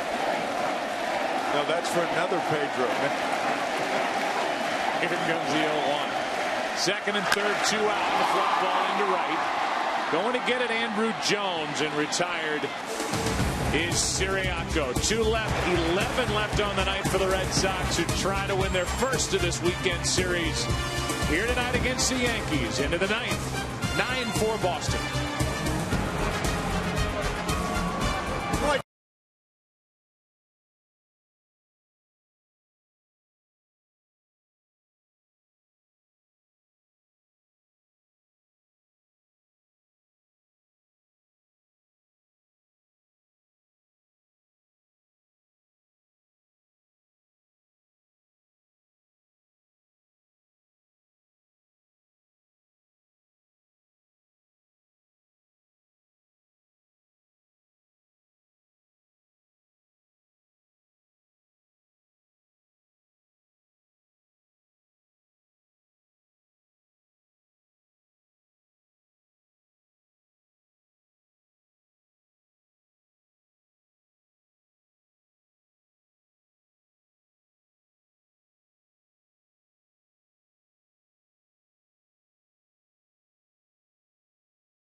Baseball Night in America on Fox, presented by Budweiser.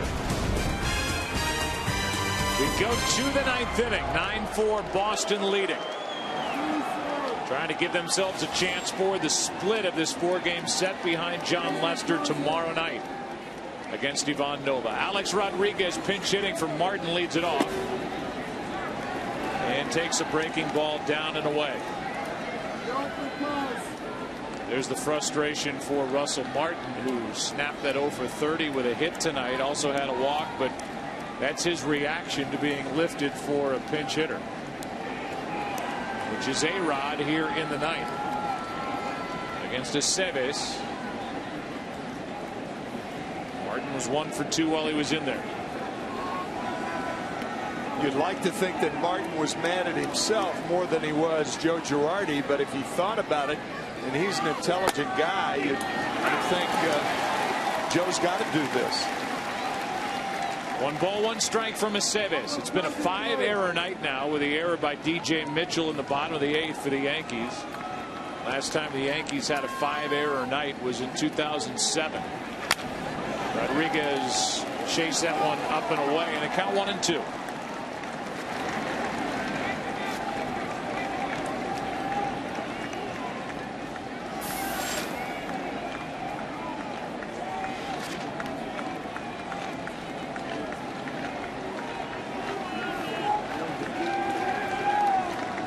Here's the 1-2. Struck him out one way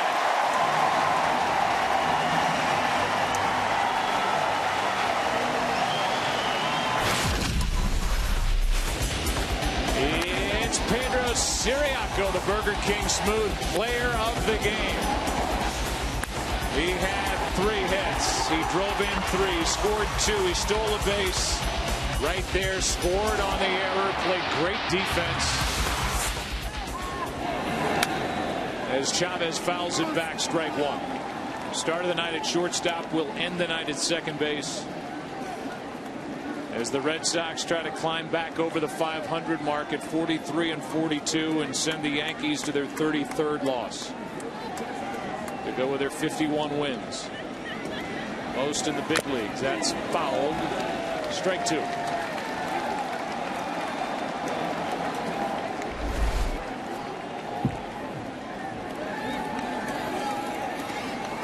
Caught the left elbow or forearm of Saltalamacchia on its way back to the screen. Here's the 0-2. And now Saltalamacchia has to smother one in the dirt. Ball 1 with Jeter on deck. Yeah, the reason catchers smother balls in the dirt with 2 strikes, if it gets by them and you get a check swing or something like that. 2-2. Up to 2 strikes is not important, of course. Checking on the count is Aceves. Chavez 0 for 1. He struck out, pinch hitting in the 7th. That's in the 9th, and flips one into right. Back at the track. It is gone. Chavez goes deep into right, and this becomes a 4-run game. It's 9-5.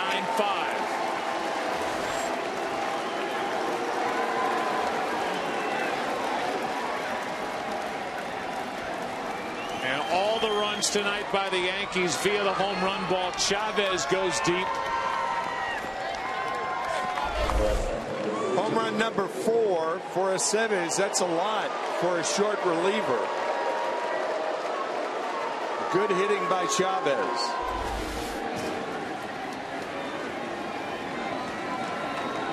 Now Jeter with 1 out, nobody on, and a run home. Starting to stop by Aceves, so Jeter hops out of there.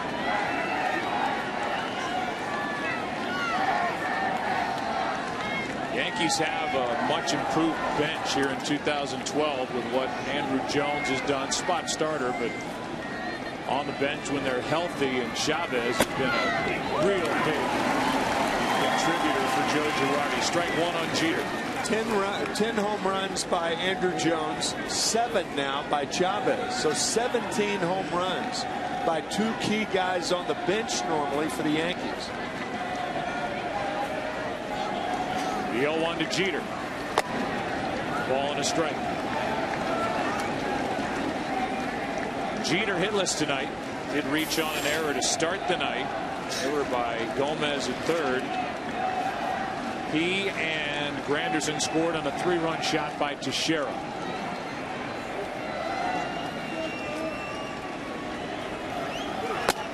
Strike 2.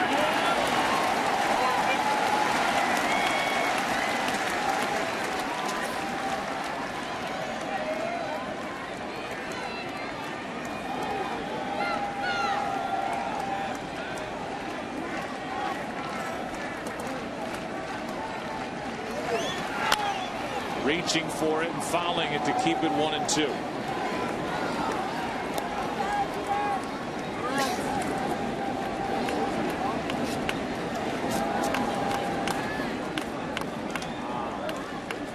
Dubron 6 1/3, 4 runs, 3 of them earned.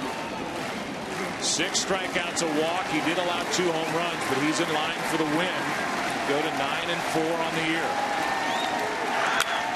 Jeter waited on that pitch and fouled it to stay 1-2.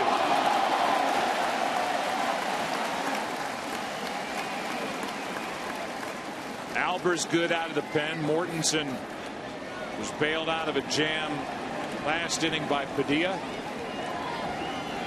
There's Carl Crawford trying to get his swing back in order and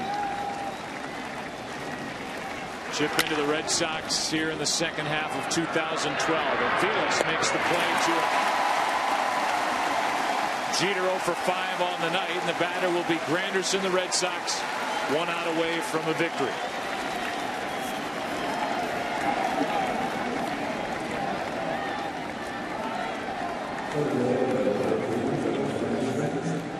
John Lester, tomorrow night's starter, is coming off a no decision. Left his last start after 6 2/3 in Oakland. He struck out 9 in that game, allowed a run on 4 hits.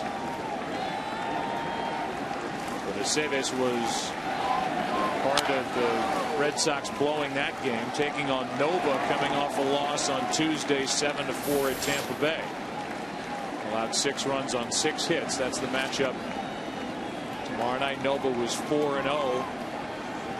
A good ERA of about 1.5 during the month of June. 1-1 on Granderson. Curtis has a hit and a walk tonight, 1 for 3.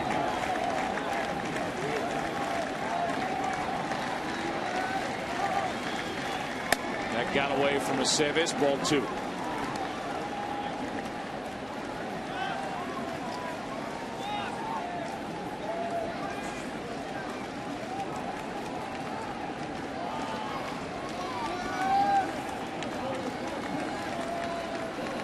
With 2 out, nobody on in the 9th. That's a bit high. 3-1.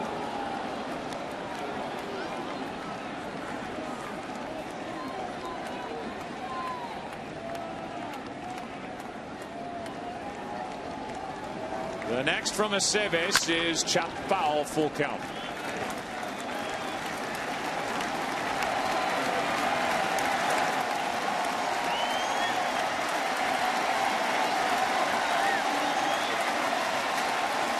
Been a long day at Fenway Park for the Yankees and the Red Sox. And it looks to be over with that pitch. Out to get it. Aviles, and the Red Sox win the 3rd game of this set.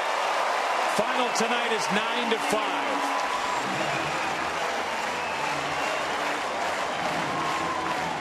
Dubron gets the win. Phil Hughes suffers the loss in a 3-hour, 36-minute game in the back end of a day-night doubleheader. We'll take a break, come back, and wrap up the day at Fenway Park. Yankees took game 1. Red Sox took game 2.